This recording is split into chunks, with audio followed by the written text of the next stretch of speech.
നമസ്കാരം. Welcome back to histories and in service of Shogun ഭാഗം 2. 1600 ആണ്ട് ഏപ്രിൽ മാസം 19 ജപ്പാന്റെ തെക്കൻ തീരത്തുള്ള ഒരു ചെറിയ മുക്കുവ ഗ്രാമം ഉസൂക്കി. ആ ഗ്രാമത്തിൻ്റെ തീരത്തിലേക്ക് തകർന്നടിഞ്ഞ രീതിയിലുള്ള ഒരു കപ്പൽ വന്നടിക്കുകയാണ്.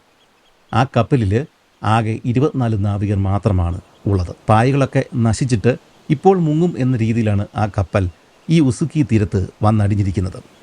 കപ്പലിലുണ്ടായിരുന്ന 24 നാവികർ അവരുടെ ദേഹത്ത് അവരുടെ വസ്ത്രങ്ങളെല്ലാം കീറിപ്പറിഞ്ഞ് അവരാകെ പട്ടിണി കോലത്തിലാണ് ഉള്ളത്. അതിൽ വെറും 5 പേർക്ക് മാത്രമാണ് എഴുന്നേറ്റ് നിന്ന് സംസാരിക്കാനുള്ള ശേഷി ഉണ്ടായിരുന്നത്. ആ 5 പേരിൽ ഒരാളുടെ പേര് വില്യം ആഡംസ് എന്നായിരുന്നു. വില്യം ആഡംസ് ഒരു ഇംഗ്ലീഷുകാരനാണ്. പക്ഷേ ഉസൂക്കി തീരത്ത് വന്ന് അടിഞ്ഞിരിക്കുന്നത് ഒരു ഡച്ച് കപ്പലാണ്. എങ്ങനെയാണ് ഈ ഡച്ച് കപ്പലിൽ ഒരു ഇംഗ്ലീഷുകാരൻ പൈലറ്റ് വില്യം ആഡംസ് ഈ ജാപ്പനീസ് തീരങ്ങളിൽ എത്തിപ്പെട്ടിരിക്കുന്നത്? ആ കഥ നമ്മളൊന്ന് നോക്കിക്കഴിഞ്ഞാൽ മഗല്ലൻ്റെ യാത്രയോട് കിടനിൽക്കുന്ന, അതിനോട് ചേർന്ന് നിൽക്കുന്ന മറ്റൊരു സാഹസിക യാത്രയാവും നമ്മുടെ മുന്നിൽ ചുരുളഴിഞ്ഞ് വരിക. നമുക്കിനി ഭൂഗോളത്തിൻ്റെ മറുഭാഗത്തേക്ക് പോകാം. അവിടെ ഇംഗ്ലണ്ടിൽ ഇപ്പോൾ എലിസബത്തൻ കാലഘട്ടമാണ്. ക്യൂൻ എലിസബത്ത് 1 ആണ് ഇപ്പോൾ ഭരിക്കുന്നത്. തെക്ക് കിഴക്കൻ ഇംഗ്ലണ്ടിലെ സെൻറ് മേരി മഗ്ദലൻസ് പള്ളിയിലെ രജിസ്റ്ററിൽ 1564 സെപ്റ്റംബറിൽ ജോൺ ആഡംസിന്റെ മകൻ വില്യം ആഡംസിനെ മാമോദീസ മുക്കിയ രേഖകൾ ഗവേഷകർ കണ്ടെത്തിയിട്ടുണ്ട്. അതിൽ പ്രകാരം ആഡംസിന് ഒരു സഹോദരനും സഹോദരിയുമുണ്ട്. ഈ ക്യൂൻ എലിസബത്തിന്റെ ഭരണം ഇംഗ്ലണ്ടിന്റെ ഭാവി നിർണയിച്ച ഒന്നായിരുന്നുവെങ്കിലും അത് തികച്ചും അസ്വസ്ഥപൂർണമായിട്ടുള്ള ഒരു ഭരണ കാലഘട്ടമായിരുന്നു. പ്രൊട്ടസ്റ്റന്റ് മതവിശ്വാസിയായിരുന്ന 1-ാം എലിസബത്ത് രാജ്ഞിയുടെ കാലത്ത് ഇവരെ താഴെ ഇറക്കുവാൻ വേണ്ടിയിട്ട് യൂറോപ്പിലെ പ്രബലരായിട്ടുള്ള കാത്തലിക് രാജ്യങ്ങൾ സ്പെയിന്, പോർട്ടുഗൽ, ഫ്രാൻസ്, ഇറ്റലി ഇവരെല്ലാം ശ്രമിച്ചുകൊണ്ടിരിക്കുന്ന ഒരു കാലഘട്ടമായിരുന്നു അത്. ഈ സമയത്ത് പോപ്പ് പയസ് 5 ഈ എലിസബത്ത് 1 താഴെ ഇറക്കുവാൻ വേണ്ടിയിട്ട് യൂറോപ്പിലെ മറ്റുള്ള കാത്തലിക് രാജ്യങ്ങളോട് ആഹ്വാനം ചെയ്യുകയും ചെയ്തു. 1500 മധ്യഭാഗം ആ ഒരു കാലഘട്ടങ്ങളിൽ ഈ ലോകം മുഴുവൻ കോളനികളും ദ്വീപുകളും ഒക്കെ ഉണ്ടായിരുന്ന സ്പെയിൻ, പോർച്ചുഗൽ എന്നീ കാത്തലിക് രാജ്യങ്ങളോട് കിടനിൽക്കുന്ന രീതിയിൽ ഒരു സൈനിക ശക്തിയോ നാവിക ശക്തിയോ അങ്ങനെയുള്ള ഒന്നും ഇംഗ്ലണ്ടിൻ്റെ കയ്യിൽ അന്നുണ്ടായിരുന്നില്ല. അതുകൊണ്ട് തന്നെ തുറന്ന ഒരു യുദ്ധം അല്ലെങ്കിൽ നേരിട്ടുള്ള ഒരു യുദ്ധം ഒഴിവാക്കാനായിട്ടാണ് ഈ എലിസബത്ത് രാജ്ഞി എപ്പോഴും ശ്രമിച്ചുകൊണ്ടിരുന്നത്. എന്നാൽ ഇതേ സമയത്ത് തന്നെ മറ്റ് പ്രൊട്ടസ്റ്റന്റ് രാജ്യക്കാർ, ഉദാഹരണത്തിന് ഡച്ചുകാർ, ഇവരുടെ കയ്യിൽ നിന്നൊക്കെ ആയുധവും പണങ്ങളും ഒക്കെ വാങ്ങിക്കുവാൻ വേണ്ടിയിട്ട്, രഹസ്യമായിട്ട് വാങ്ങിക്കുവാൻ വേണ്ടിയിട്ട് എലിസബത്ത് പ്രത്യേകം ശ്രദ്ധിച്ചിരുന്നു. ഇതിനിടെ 1571 ഈ വില്യം ആഡംസിന് വെറും 7 വയസ്സ് മാത്രം പ്രായമുണ്ടായിരുന്ന സമയത്ത് ഈ എലിസബത്ത് രാജ്ഞിയെ വധിക്കുവാൻ വേണ്ടിയിട്ട് ഇംഗ്ലണ്ടിൽ തന്നെ ഉണ്ടായിരുന്ന കത്തോലിക്കരായിട്ടുണ്ടായിരുന്ന ആളുകൾ ശ്രമിച്ചു. ഇവർ ചെയ്തത് സ്കോട്ട്ലൻഡിലെ റാണിയായിട്ടുണ്ടായിരുന്ന കത്തോലിക്ക റാണിയാണ് മേരിയെ ഇവരെ വധിച്ചിട്ട്, ഈ എലിസബത്തിനെ വധിച്ചിട്ട് അവരുടെ സ്ഥാനത്ത് പ്രതിഷ്ഠിക്കാനായിട്ടാണ് അവർ ശ്രമിച്ചത്. പക്ഷേ ആ ശ്രമം പാളിപ്പോയി. ഇതിൻ്റെ പുറകിൽ സ്പെയിനാണ്, പോർട്ടുഗലിലാണ് എന്നുള്ള വാർത്തകൾ ഇംഗ്ലണ്ടിൽ പരന്നതോടെ ഈ കത്തോലിക്ക രാജ്യങ്ങളായിട്ടുണ്ടായിരുന്ന സ്പെയിൻ, പോർട്ടുഗൽ എന്നീ രാജ്യങ്ങളോട് ആ സമയത്ത് വല്ലാത്ത വൈരാഗ്യം അല്ലെങ്കിൽ വിരോധം ഇംഗ്ലണ്ടിൽ എല്ലാവർക്കും ഉണ്ടായി. പക്ഷേ ഇങ്ങനെയൊക്കെ നടന്നിട്ട് പോലും പ്രബലരായിട്ടുണ്ടായിരുന്ന ഈ കത്തോലിക്ക രാജ്യങ്ങൾ സ്പെയിൻ, പോർട്ടുഗൽ, ഫ്രാൻസ്, ഇറ്റലി അവരോടൊന്നും നേരിട്ട് എതിർക്കാൻ വേണ്ടിയിട്ട് എലിസബത്ത് അപ്പോഴും ശ്രമിച്ചില്ല. എന്നാൽ ഈ രാജ്യങ്ങളോട് നേരിട്ടല്ലാതെ ഒരു ഒളിയുദ്ധം നടത്തുവാനായിട്ടാണ് എലിസബത്ത് മുൻകൈ എടുത്തത്. ഇവരുടെ പദ്ധതി ഇതായിരുന്നു. ലോകം മുഴുവൻ അക്കാലത്ത് കോളനികൾ ഉണ്ടായിരുന്ന ഈ പോർട്ടുഗീസുകാർ, സ്പെയിൻകാർ, സ്പാനിഷുകാർ ഇവരുടെയൊക്കെ ദ്വീപുകളിൽ നിന്ന്, കോളനികളിൽ നിന്നും ഇവർ കൊണ്ടുവരുന്ന ചരക്കുകൾ, സ്വർണം ഉൾപ്പെടെയുള്ള ചരക്കുകൾ, സ്പൈസസ് ഒക്കെ അങ്ങനെ വഹിച്ചുകൊണ്ടുവരുന്ന ധാരാളം കപ്പലുകൾ അറ്റ്ലാന്റിക്കിലും ഇന്ത്യൻ മഹാസമുദ്രത്തിലും ഒക്കെ തലങ്ങും വിലങ്ങും പോകുന്നുണ്ട്. ഇത്തരം കപ്പലുകൾ ആക്രമിച്ചിട്ട് അതിനകത്തുള്ള ധനവും കാര്യങ്ങളും കൈക്കലാക്കുക, പറ്റുമെങ്കിൽ ആ കപ്പലുകൾ തന്നെയും കൈക്കലാക്കി ഇംഗ്ലണ്ടിലേക്ക് കൊണ്ടുവരിക. ഇതായിരുന്നു എലിസബത്തിന്റെ തന്ത്രം. അക്കാലത്ത് ഇംഗ്ലീഷ് കച്ചവട കപ്പലുകളാണ് ഇത്തരം ആക്രമണങ്ങൾ നടത്തിക്കൊണ്ടിരുന്നത്. ഇംഗ്ലണ്ടിന് ഒരു കാര്യം ഓർക്കുക, പിന്നീട് വലിയ നാവിക ശക്തിയായി മാറിയ ഇംഗ്ലണ്ടിന് ഈ 1-ാമത്തെ എലിസബത്ത് രാജ്ഞിയുടെ സമയത്ത് നേരെ ചൊവ്വ ഒരു നാവിക പട പോലും ഉണ്ടായിരുന്നില്ല. ഒരു യുദ്ധം വരുമ്പോഴേക്കും ഈ രാജ്ഞി ഇംഗ്ലണ്ടിലുള്ള കച്ചവടക്കാരോട്, പ്രഭുക്കന്മാരോട് അപേക്ഷിക്കും, അല്ലെങ്കിൽ ഓർഡർ ചെയ്യും, യുദ്ധം വരാൻ പോവുകയാണ്, നിങ്ങളുടെ കയ്യിലുള്ള കച്ചവട കപ്പലുകൾ എനിക്ക് വിട്ടുതരണം. ആ സമയത്താണ് ഈ ബാക്കിയുള്ള ഇംഗ്ലീഷ് കച്ചവടക്കാരും പ്രഭുക്കന്മാരും ഒക്കെ അവരുടെ കീഴിലുള്ള ഈ കച്ചവട കപ്പലുകൾ റാണിക്ക് വിട്ടുകൊടുക്കുകയും ഇംഗ്ലണ്ടിന് ഒരു നാവിക പട ഉണ്ടാവുകയും ചെയ്യുന്നത്. ഈ ഒരു അവസ്ഥ തന്നെയാണ് എലിസബത്ത് മുതലെടുത്തത്. അതായത് ഏതെങ്കിലും സമുദ്രത്തിൽ വെച്ചിട്ട് ഇംഗ്ലീഷ് കച്ചവട കപ്പലുകൾ സ്പാനിഷ് കപ്പലുകളെയോ പോർട്ടുഗീസ് കപ്പലുകളെയോ ഒക്കെ ആക്രമിച്ചു കഴിഞ്ഞാൽ എലിസബത്തിന് ഇതിനകത്ത് യാതൊരു പങ്കുമില്ല. കാരണം എനിക്ക് ഒരു നാവിക പട പോലുമില്ല, ഇവിടെയുള്ള ഏതോ കച്ചവടക്കാരൻ ചെയ്തതാണ്, അതുകൊണ്ട് എനിക്ക് യാതൊരു ബന്ധവുമില്ല എന്ന് പറഞ്ഞിട്ട് എലിസബത്ത് റാണിക്ക് ഇതിൽ നിന്ന് കൈ കഴുകാൻ സാധിക്കുമായിരുന്നു. എന്നാൽ എലിസബത്ത് റാണിയുടെ അറിവോടും സമൂഹത്തോടും കൂടി തന്നെയാണ് ഈ കച്ചവട കപ്പലുകളിൽ പോകുന്ന വ്യാപാരികൾ സ്പാനിഷ് കപ്പലുകളെ ആക്രമിക്കുകയും അവരുടെ സമ്പത്തും കാര്യങ്ങളൊക്കെ കൊള്ളയടിക്കുകയും ചെയ്തുകൊണ്ടിരുന്നത്. ഇങ്ങനെ റാണിയുടെ അറിവോടെ നടത്തിയിരുന്ന കടൽ കൊള്ളകളെ പ്രൈവറ്റിയറിംഗ് എന്ന് പറഞ്ഞ ഒരു ഓമന പേരിലാണ് ബ്രിട്ടീഷുകാർ വിളിച്ചിരുന്നത്. ഈ പറയുന്ന കാലഘട്ടം 1570 ആ ഒരു കാലഘട്ടത്തിൽ ഇംഗ്ലീഷ് കച്ചവടക്കാർ പ്രധാനമായിട്ടും ഇത്തരം പ്രൈവറ്റിയറിംഗ് നടത്തി തന്നെയാണ് ജീവിച്ചിരുന്നത്. അതായത് കടൽ കൊള്ളകൾ നടത്തി തന്നെയാണ് ജീവിച്ചിരുന്നത്. ഇവർക്ക് കിട്ടുന്നതിൻ്റെ ഒരു ഭാഗം റാണിക്കും കൊടുത്തിരുന്നതിനാൽ ഇത് ഗവൺമെൻറ് അംഗീകൃത കടൽ കൊള്ളയാണ് എന്ന് വേണമെങ്കിൽ പറയാം ഈ പ്രൈവറ്റിയറിംഗ്. അതുകൊണ്ടാണ് ഇംഗ്ലണ്ട് എന്ന് പറഞ്ഞൊരു രാജ്യം, പിന്നീട് ബ്രിട്ടൻ, ഈ രാജ്യം കടൽ കൊള്ള നടത്തിയിട്ടാണ് സമ്പന്നമായത്, അല്ലെങ്കിൽ കടൽ കൊള്ളക്കാരുടെ നാടാണ് ഇംഗ്ലണ്ട് എന്നൊക്കെ ആളുകൾ പറയുന്നതിൻ്റെ പ്രധാന കാരണം ഈ ഒരു 1500-കളിൽ 1600-കളിൽ ബ്രിട്ടൻ പ്രധാനമായിട്ടും ഈ കടൽ കൊള്ള തന്നെയാണ് ചെയ്തുകൊണ്ടിരുന്നത്. ആ ഒരു സമയത്ത് മറ്റ് കാത്തലിക് രാജ്യങ്ങളിലും അറബ് നാടുകളിലും ഒക്കെ ഇംഗ്ലീഷ് എന്ന് പറഞ്ഞ വാക്കിൻ്റെ അർത്ഥം തന്നെയും കടൽ കൊള്ളക്കാരൻ എന്നായിരുന്നു. ഈ രീതിയിൽ എലിസബത്ത് റാണിക്ക് വേണ്ടിയിട്ട് ഏറ്റവും കൂടുതൽ കടൽ കൊള്ളകൾ പ്രൈവറ്റിയറിംഗ് നടത്തിയിട്ടുള്ള ആളാണ് ഫ്രാൻസിസ് ഡ്രേക്ക്. ഈ പേര് ചരിത്ര പുസ്തകങ്ങളിൽ നമ്മൾ പഠിച്ചിട്ടുണ്ട്, നമ്മൾ നേരത്തെ ഒരു വീഡിയോ ചെയ്തിട്ടുണ്ട്.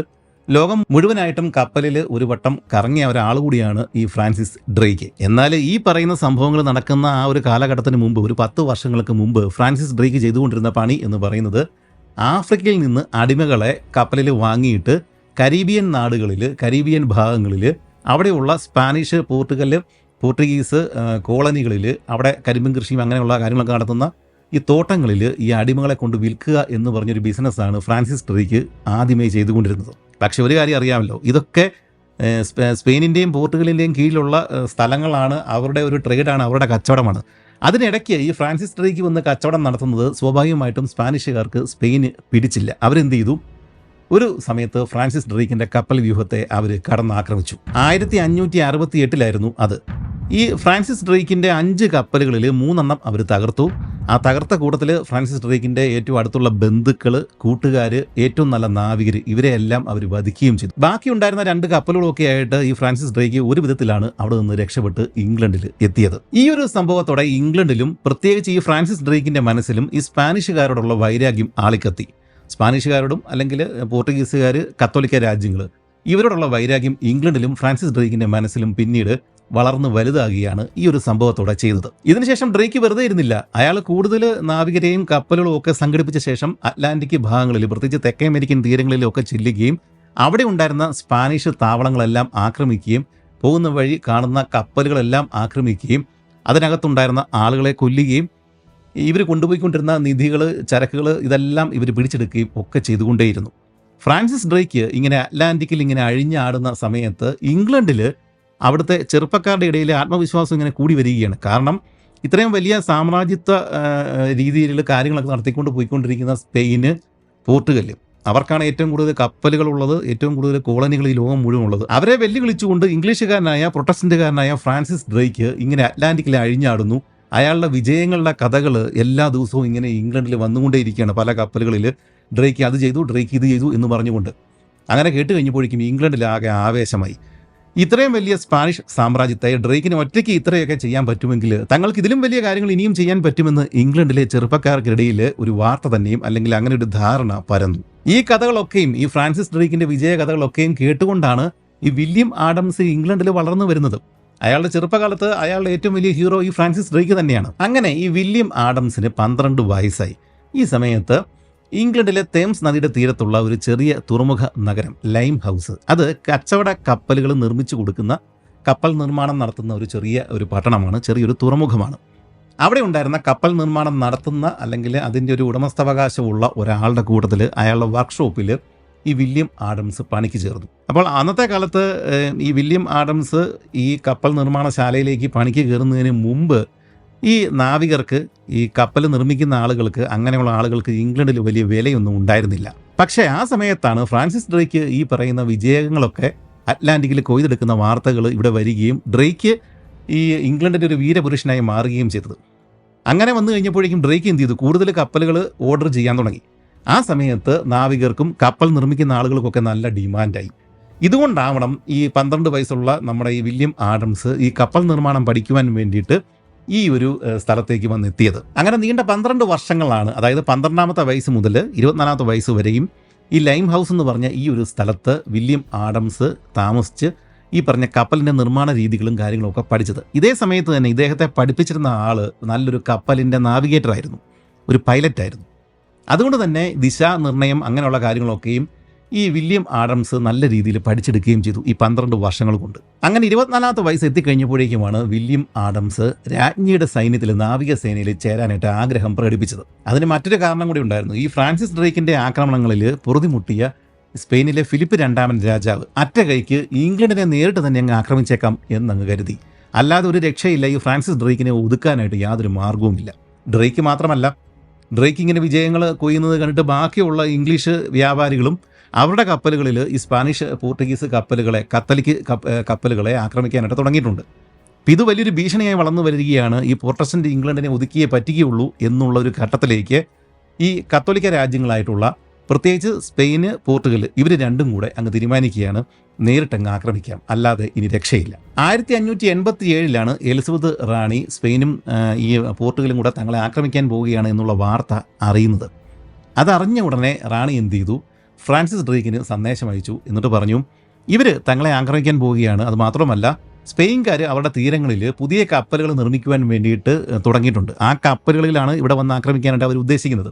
അതുകൊണ്ട് എന്ത് ചെയ്യണം, അവരുടെ കപ്പലുകൾ നിർമ്മിക്കുന്നത് തടയണം. അത് തടഞ്ഞ് ഇവർക്കൊരു തടസ്സം ഉണ്ടാക്കി കഴിഞ്ഞാൽ ഇവർക്ക് ഈ ഇംഗ്ലണ്ടിന് കുറച്ച് തയ്യാറെടുപ്പിന് വേണ്ടിയിട്ട് സമയം കിട്ടും. ഇത് കേട്ടതോടെ ഫ്രാൻസിസ് ഡ്രേക്ക് എന്ത് ചെയ്തു, തൻ്റെ 20 കപ്പലുകളൊക്കെ ആയിട്ട് സ്പാനിഷ് തീരങ്ങളിലേക്ക് ധൈര്യപൂർവ്വം ഇദ്ദേഹം നേരിട്ട് ചെല്ലുകയും അവിടെ നിർമ്മാണത്തിലിരുന്ന കപ്പലുകൾ ഒരു 30 എണ്ണം ഇദ്ദേഹം തകർത്ത് തരിപ്പണമാക്കി കത്തിച്ചിട്ട് തിരികെ പോരുകയും ചെയ്തു. ഓർക്കുക, ഇത്രയും വലിയ സാമ്രാജ്യമായിട്ടുള്ള സ്പെയിൻ്റെ തീരങ്ങളിൽ ചെന്നിട്ട് അവരുടെ തീരങ്ങളിൽ നിർമ്മാണത്തിലിരിക്കുന്ന കപ്പലുകളിൽ ആ കപ്പലുകളെ ഇദ്ദേഹം വന്നിട്ട് ഒരു 30-20 കപ്പലുകളിൽ വന്നിട്ട് ഇദ്ദേഹം ആക്രമിക്കുകയും അത്രയും കപ്പലുകൾ തന്നെയും 20-30 കപ്പലുകൾ ഇദ്ദേഹം തകർക്കുകയും ചെയ്തു. ഡ്രേക്ക് കാണിച്ച ഈ ഒരു അതിസാഹസികത, ഈ ഒരു ധൈര്യം സ്പാനിഷുകാരെയും പോർട്ടുഗീസുകാരെയും ഞെട്ടിക്കുക തന്നെ ചെയ്തു. ഇദ്ദേഹം തകർത്ത ആ ഒരു കപ്പലുകൾ പിന്നീട് പുനർനിർമ്മിക്കുവാനും വേറെ കപ്പലുകൾക്ക് അവർ ഓർഡർ കൊടുക്കുകയും അത് നിർമ്മിക്കുവാനും വേണ്ടിയിട്ട് ഈ സ്പെയിന് വീണ്ടും 1 വർഷം കൂടി സമയം ആവശ്യം വന്നു. ഈ 1 വർഷത്തെ സമയമായിരുന്നു എലിസബത്ത് രാജ്ഞിക്ക് വേണ്ടിയിരുന്നത്. ഇവർക്ക് ഈ ഒരു ആക്രമണത്തെ തടയാനും അതിനു വേണ്ടിയിട്ടുള്ള തയ്യാറെടുപ്പുകൾ നടത്തുവാനും വേണ്ടിയിട്ടും ഈ ഒരു എലിസബത്ത് റാണിക്ക് വേണ്ടിയിരുന്ന സമയമാണ് ഡ്രേക്ക് ഇപ്പോഴും ഉണ്ടാക്കി കൊടുത്തിരിക്കുന്നത്. അങ്ങനെ തങ്ങളുടെ തീരത്തേക്ക് വരാൻ സാധ്യതയുള്ള ഈ സ്പാനിഷ് ഫ്ലീറ്റ്, സ്പാനിഷ് അർമാഡ, ഈ സ്പാനിഷ് അർമാഡയെ തകർക്കുവാനും അല്ലെങ്കിൽ തടയുവാനും വേണ്ടിയിട്ട് തങ്ങളുടെ നാവികസേന ശക്തിപ്പെടുത്തുവാനായിട്ടാണ് എലിസബത്ത് ആദ്യമായിട്ട് ശ്രമിച്ചത്. ഇതിനു വേണ്ടിയിട്ടാണ് മുമ്പ് പറഞ്ഞതുപോലെ ഇവർക്ക് സ്ഥിരമായിട്ടുള്ള നാവികപ്പടയൊന്നും ഇല്ലല്ലോ. ഇവർ എന്ത് ചെയ്തു, ബാക്കിയുള്ള തുറമുഖങ്ങൾ, പ്രഭുക്കന്മാർ, കച്ചവടക്കാർ അവരോടെല്ലാം ഇവർ സന്ദേശം അയച്ചു, നമുക്ക് വലിയൊരു യുദ്ധം വരാൻ പോവുകയാണ്, അതുകൊണ്ട് നിങ്ങളുടെ കച്ചവട കപ്പലുകൾ അതിൽ പീരങ്കികളും ആയുധങ്ങളൊക്കെ നിറച്ചിട്ട് റാണിക്ക് വിട്ടുതരിക. ഈ ഒരു സന്ദേശം നമ്മുടെ വില്യം ആഡംസ് വർക്ക് ചെയ്യുന്ന ആ ലൈം ഹൗസ് എന്ന് പറഞ്ഞ ആ ഒരു തുറമുഖ നഗരത്തിലും എത്തി. അങ്ങനെ എത്തിക്കഴിഞ്ഞപ്പോഴാണ് ഈ പഠനമൊക്കെ പൂർത്തിയാക്കിയിട്ട് ഷിപ്പ് പൈലറ്റ്, നാവിഗേഷൻ അങ്ങനെയുള്ള കാര്യങ്ങളെല്ലാം പൂർത്തിയാക്കിയ ശേഷം ഇങ്ങനെ നിൽക്കുന്ന വില്യം ആഡംസിന് എന്നാൽ പിന്നെ റാണിയുടെ ഈ ഒരു സൈന്യത്തിൽ, നാവികസേനയിൽ ഡ്രേക്കിൻ്റെ കൂട്ടത്തിൽ ചേർന്നേക്കാം എന്ന് ഇദ്ദേഹം കരുതിയത്. എന്താണേലും അത് അതുപോലെ തന്നെ സംഭവിച്ചു.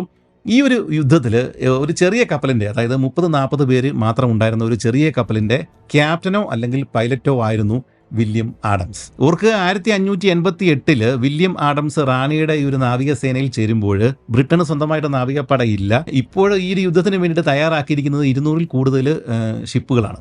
ഈ ഷിപ്പുകളിൽ 90% ഷിപ്പുകളും ഇംഗ്ലണ്ടിലെ കച്ചവടക്കാരുടേതാണ്. ഇതായിരുന്നു ഇംഗ്ലണ്ടിൻ്റെ അന്നത്തെ അവസ്ഥ. അങ്ങനെ 1588 ജൂൺ മാസം 19-ാം തീയതി സ്പാനിഷ് അർമാഡ ഇംഗ്ലീഷ് തീരങ്ങളിൽ എത്തിച്ചേർന്നു. അതുല്യമായ സ്പാനിഷ് അർമാഡയുടെ എണ്ണവും കപ്പലുകളുടെ വലിപ്പവും കണ്ട് ചെറുപ്പക്കാരനായിട്ടുള്ള ആഡംസ് ഒന്ന് വിരണ്ടിട്ടുണ്ടാവണം. എങ്കിലും ഇംഗ്ലീഷുകാർ ധൈര്യപൂർവ്വം സ്പാനിഷ് കപ്പലുകളെ ആക്രമിക്കുകയാണ് ഉണ്ടായത്.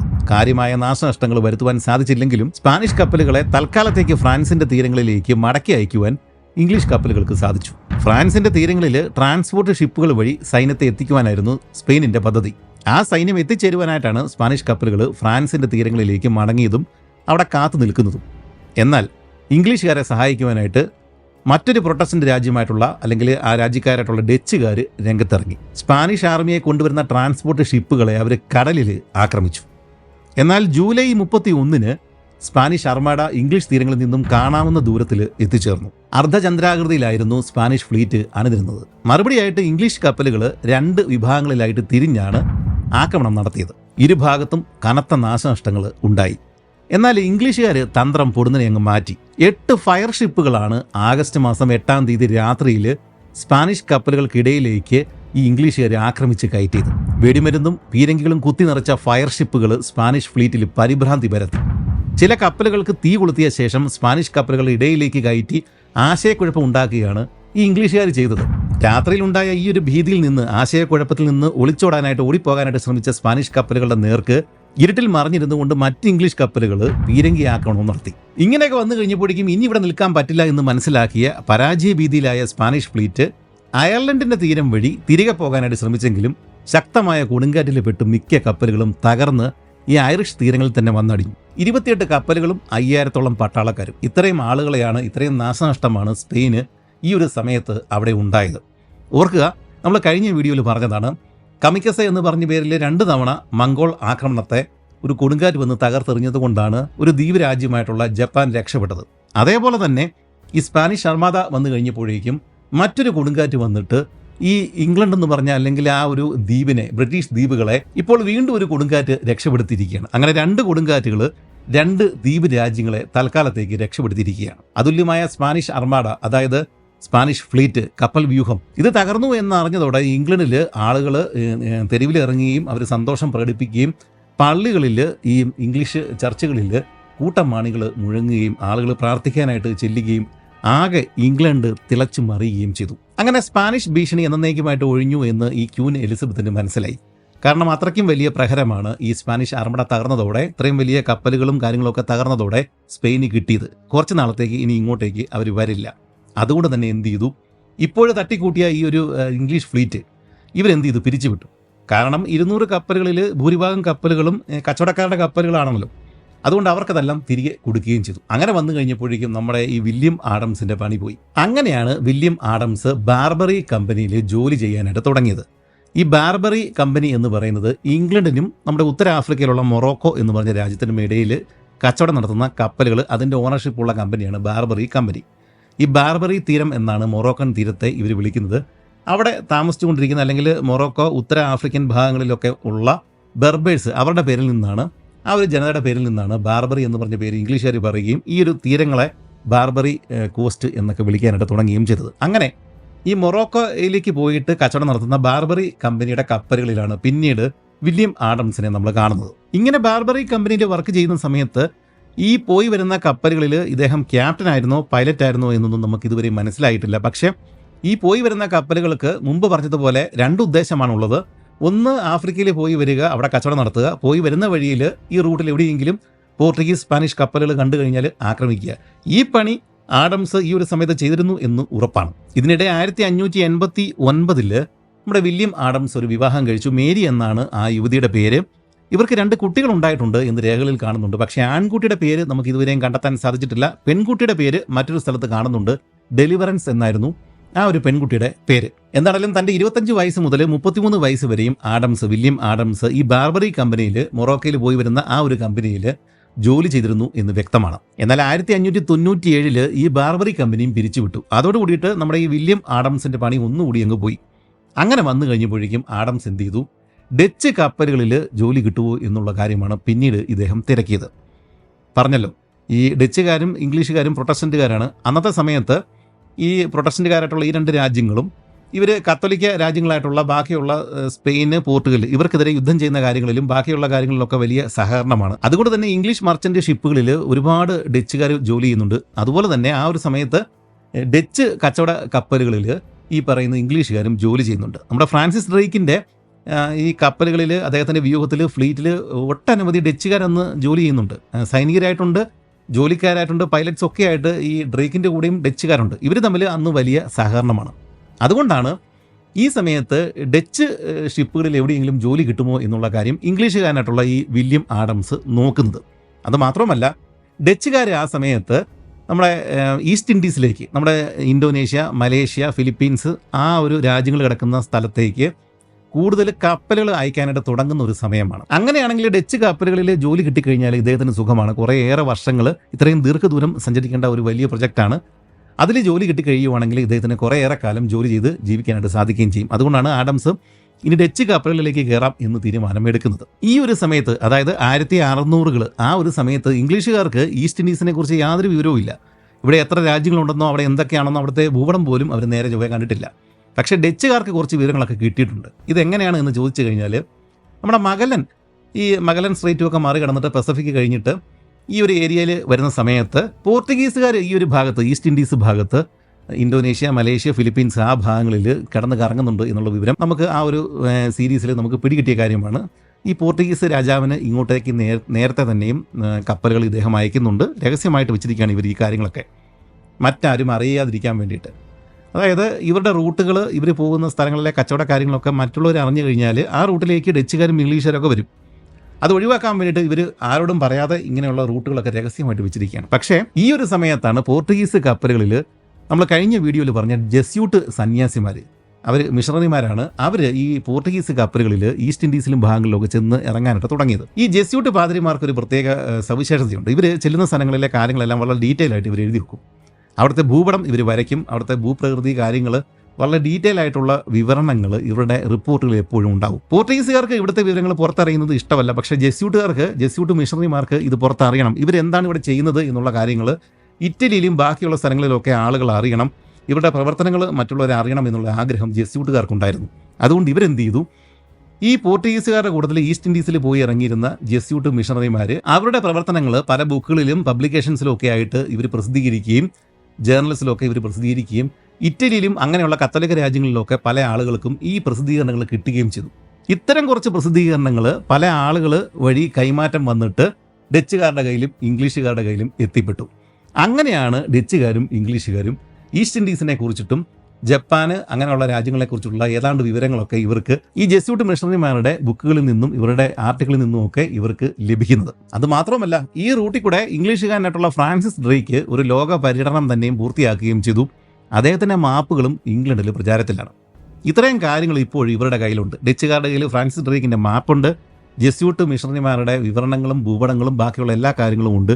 അങ്ങനെ ജപ്പാനെക്കുറിച്ചിട്ടും ബാക്കിയുള്ള രാജ്യങ്ങളെക്കുറിച്ചിട്ടും അറിഞ്ഞ ശേഷമാണ് ഡച്ചുകാർ ഇങ്ങോട്ടേക്ക് കപ്പലുകൾ വിടാം എന്ന് തീരുമാനം എടുക്കുന്നത്. അതുകൊണ്ടാണ് ഈ വില്യം ആഡംസ് ഒരു ഡച്ച് കപ്പലിൽ കയറാം എങ്ങനെയും എന്ന് വിചാരിക്കുന്നത്. ഫെർഡിനാൻഡ് മഗലൻ ഒരു 5 കപ്പലൊക്കെ ആയിട്ട് പസഫിക് വഴി ഈ പറയുന്ന മൊളൂക്കാസ് ദ്വീപിലേക്ക് പോയി.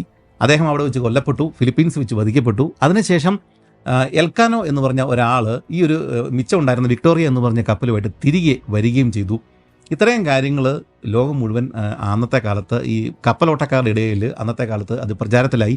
ഫ്രാൻസിസ് ഡ്രേക്കിന് അത് വലിയൊരു ആവേശമായി. മഗലന് പറ്റുമെങ്കിൽ എനിക്കും പറ്റും. മഗലൻ പോയ വഴികളൊക്കെ ഏതൊക്കെയാണ് എന്നുള്ള കാര്യം ബുദ്ധിമാനായിട്ടുള്ള ഈ ഡ്രേക്കിന് മനസ്സിലായി. ഡ്രേക്ക് എന്ത് ചെയ്തു, മഗലനെ അനുകരിച്ചുകൊണ്ട് തന്നെ മഗലൻ പോയത് 5 കപ്പലുകളിലാണ്, ഡ്രേക്കും 5 കപ്പലുകളും എടുത്തു. എന്നിട്ട് മഗലൻ പോയ അതേ വഴിയെ തന്നെ തെക്കേ അമേരിക്കയിലേക്ക് ഈ ഡ്രേക്ക് അങ്ങ് തിരിച്ചു. 1577 ഫ്രാൻസിസ് ഡ്രേക്ക് 5 കപ്പലുകളും എടുത്തുകൊണ്ട് തെക്കേ അമേരിക്കയിലേക്ക് ഈ മഗലൻ സ്ട്രീറ്റ് വഴി പസഫിലേക്ക് കടക്കാം എന്നുള്ള ധാരണയിൽ അങ്ങോട്ടേക്ക് തിരിക്കുന്നത്. ഇവിടെ മറ്റൊരു പ്രശ്നമുണ്ട്. മഗലൻ ഈ വഴി പോയതാണ്. പക്ഷേ അതിനുശേഷം ഒട്ടനവധി ആളുകൾ ഈ മഗലൻ സ്ട്രീറ്റ് വഴി പോകാനായിട്ട് ശ്രമിച്ചു, പരാജയപ്പെട്ടു. കാരണം അതിശക്തമായ, വിചാരിക്കാത്ത സമയത്തുണ്ടാകുന്ന കാറ്റ്, കോള്, കടലിളക്കം, മോശമായ കാലാവസ്ഥ, ഇങ്ങനെയുള്ള പ്രശ്നങ്ങളെല്ലാം ഉള്ളതുകൊണ്ട് ഈ മഗലൻ സ്ട്രീറ്റ് വഴി അപ്പുറേ കടക്കാനായിട്ട്, പസഫിലേക്ക് കടക്കാനായിട്ട് സാധാരണ നാവികർക്ക് പറ്റുന്നില്ല. ഇതിനും താഴെയുള്ള റൂട്ടുകളൊന്നും അന്നത്തെ കാലത്ത് കണ്ടുപിടിച്ചിട്ടുമില്ല. ഈ മഗലൻ സ്ട്രീറ്റ് മാത്രമേ അറിയുകയുള്ളൂ. അപ്പോൾ അന്ന് ഒരു പ്രചാരമുണ്ടായി, മഗലൻ സ്ട്രീറ്റ് വഴി സാക്ഷാൽ മഗലന് മാത്രമേ പോകാൻ പറ്റുകയുള്ളൂ, ബാക്കി ആർക്കും പോകാൻ പറ്റില്ല. അത്രയ്ക്ക് ദുർഘടമായ പാതയാണ് മഗലൻ സ്ട്രീറ്റ്. അങ്ങനെ വന്നതോടെ ഈ സ്പെയിൻകാർ അതുവഴി കപ്പൽ വിടുന്ന പണി അങ്ങ് നിർത്തി. ഇതിനുശേഷം ഇവരെന്ത് ചെയ്തു, പസഫിക്ക് പോകണമല്ലോ, പസഫിക്ക് മഗലൻ കണ്ടുപിടിച്ചല്ലോ, അല്ലെങ്കിൽ അങ്ങനെ ഒരു സ്ഥലം ഉണ്ടെന്നുള്ള കാര്യം യൂറോപ്യൻസിന് അന്ന് മനസ്സിലായല്ലോ. അവരെന്ത് ചെയ്തു, ഈ പസഫിക്കിലൂടെയാണ് പിന്നീട് ഇവരുടെ കച്ചവട റൂട്ടുകൾ നടക്കുന്നത്. ഇവർ ഈ മഗലൻ സ്ട്രീറ്റ് വഴി താഴോട്ടിറങ്ങി പോകാതെ മെക്സിക്കോ വഴി ഇവർ ഓവർലാൻഡ് ചെയ്തു. അതായത് ഇവർ പസഫിക്കിൽ നിന്ന് സാധനങ്ങൾ മെക്സിക്കൻ തീരത്ത് കൊണ്ടിറക്കും. എന്നിട്ട് മെക്സിക്കോ വഴി മെക്സിക്കോയുടെ ഭൂഭാഗങ്ങൾ വഴിയിട്ട് ഇവർ ഈ കഴുതപ്പുറത്തും ബാക്കിയുള്ള കുതിരയുടെ പുറത്തും ഒക്കെ സാധനങ്ങൾ അറ്റ്ലാന്റിക് തീരത്ത് കൊണ്ട് ഇറക്കിയിട്ട് അവിടെ നിന്ന് അറ്റ്ലാന്റിക് ക്രോസ് ചെയ്ത കപ്പലിൽ ഇവരുടെ നാട്ടിൽ കൊണ്ടെത്തിക്കുകയും ചെയ്യും. അങ്ങനെയാണ് ഈ സ്പാനിഷുകാർ അന്ന് കച്ചവടം നടത്തിക്കൊണ്ടിരുന്നത്. അതായത് അവർ തെക്കേ അമേരിക്കയുടെ ആ ഒരു ഭാഗത്തുള്ള സ്ഥലങ്ങളിൽ വലിയ ശ്രദ്ധയൊന്നും കൊടുത്തില്ല. മഗലൻ സ്ട്രീറ്റ് വഴി ആർക്കും പോകാൻ പറ്റില്ല, ഈ ഒരു ധാരണയിലാണ് അവരിയ്ക്കുന്നത്. അപ്പോൾ ഡ്രേക്കിന് ഒരു കാര്യം മനസ്സിലായി, ഇവന്മാർ ഇങ്ങനെ ഒരു ധാരണയിൽ ഇരിക്കുന്നത് കൊണ്ട് തന്നെ ഈ മഗലൻ സ്ട്രീറ്റിൽ ആരും പോകില്ല എന്നുള്ളൊരു ധാരണയിൽ ഇരിക്കുന്നതുകൊണ്ട് തന്നെ തെക്കേ അമേരിക്കൻ തീരങ്ങളിൽ സ്പാനിഷ് കോളനികൾ ഇഷ്ടം പോലെയുണ്ട്. അവിടെയൊന്നും സ്പാനിഷുകാർ വലിയ ശ്രദ്ധ കൊടുത്തിട്ടില്ല, അങ്ങോട്ടൊന്നും ആരും വരില്ല എന്ന് വിചാരിച്ചിട്ട് കൂടുതൽ സൈനികരെയൊന്നും തെക്കേ അമേരിക്കൻ തീരങ്ങളിൽ ഇവരിട്ടിട്ടില്ല. ഇവരുടെ ശ്രദ്ധ മുഴുവൻ ഇപ്പോൾ മെക്സിക്കോയിലാണ്. ഇത് മുതലെടുത്തിട്ടാണ് ഈ ഫ്രാൻസിസ് ഡ്രേക്ക് തെക്കേ അമേരിക്കയിലേക്ക് ചെല്ലുന്നത്. ഡ്രേക്ക് എന്ത് ചെയ്തു, തെക്കേ അമേരിക്കയിലേക്ക് നേരെ ചെന്നിട്ട് അതിൻ്റെ തീരങ്ങളിലുണ്ടായിരുന്ന പോർട്ടുഗീസ് സ്പാനിഷ് താവളങ്ങളെല്ലാം ഇദ്ദേഹം നേരിട്ട് ചെന്നങ്ങ് ആക്രമിക്കുകയും അവിടെ നിന്ന് അളവറ്റ ചരക്കുകളും ധനവും ഒക്കെ ഇദ്ദേഹത്തിൻ്റെ കപ്പലുകളിലേക്ക് മാറ്റുകയും ചെയ്തു. പക്ഷേ ഇത് വലിയ വലിയ നേട്ടങ്ങൾ ഉണ്ടാകുമ്പോൾ എന്തെങ്കിലുമൊക്കെ നമ്മൾ നഷ്ടപ്പെടേണ്ടി വരും. ഇദ്ദേഹത്തിൻ്റെ കപ്പലുകളൊക്കെയും നഷ്ടപ്പെട്ടു. അവസാനം ഇദ്ദേഹത്തിൻ്റെ ഡ്രേക്കിൻ്റെ ഗോൾഡൻ ഹൈൻഡ് എന്ന് പറയുന്ന ഇദ്ദേഹത്തിൻ്റെ ഫ്ലാഗ്ഷിപ്പ് മാത്രമാണ് കയ്യിൽ ഉണ്ടായിരുന്നത്.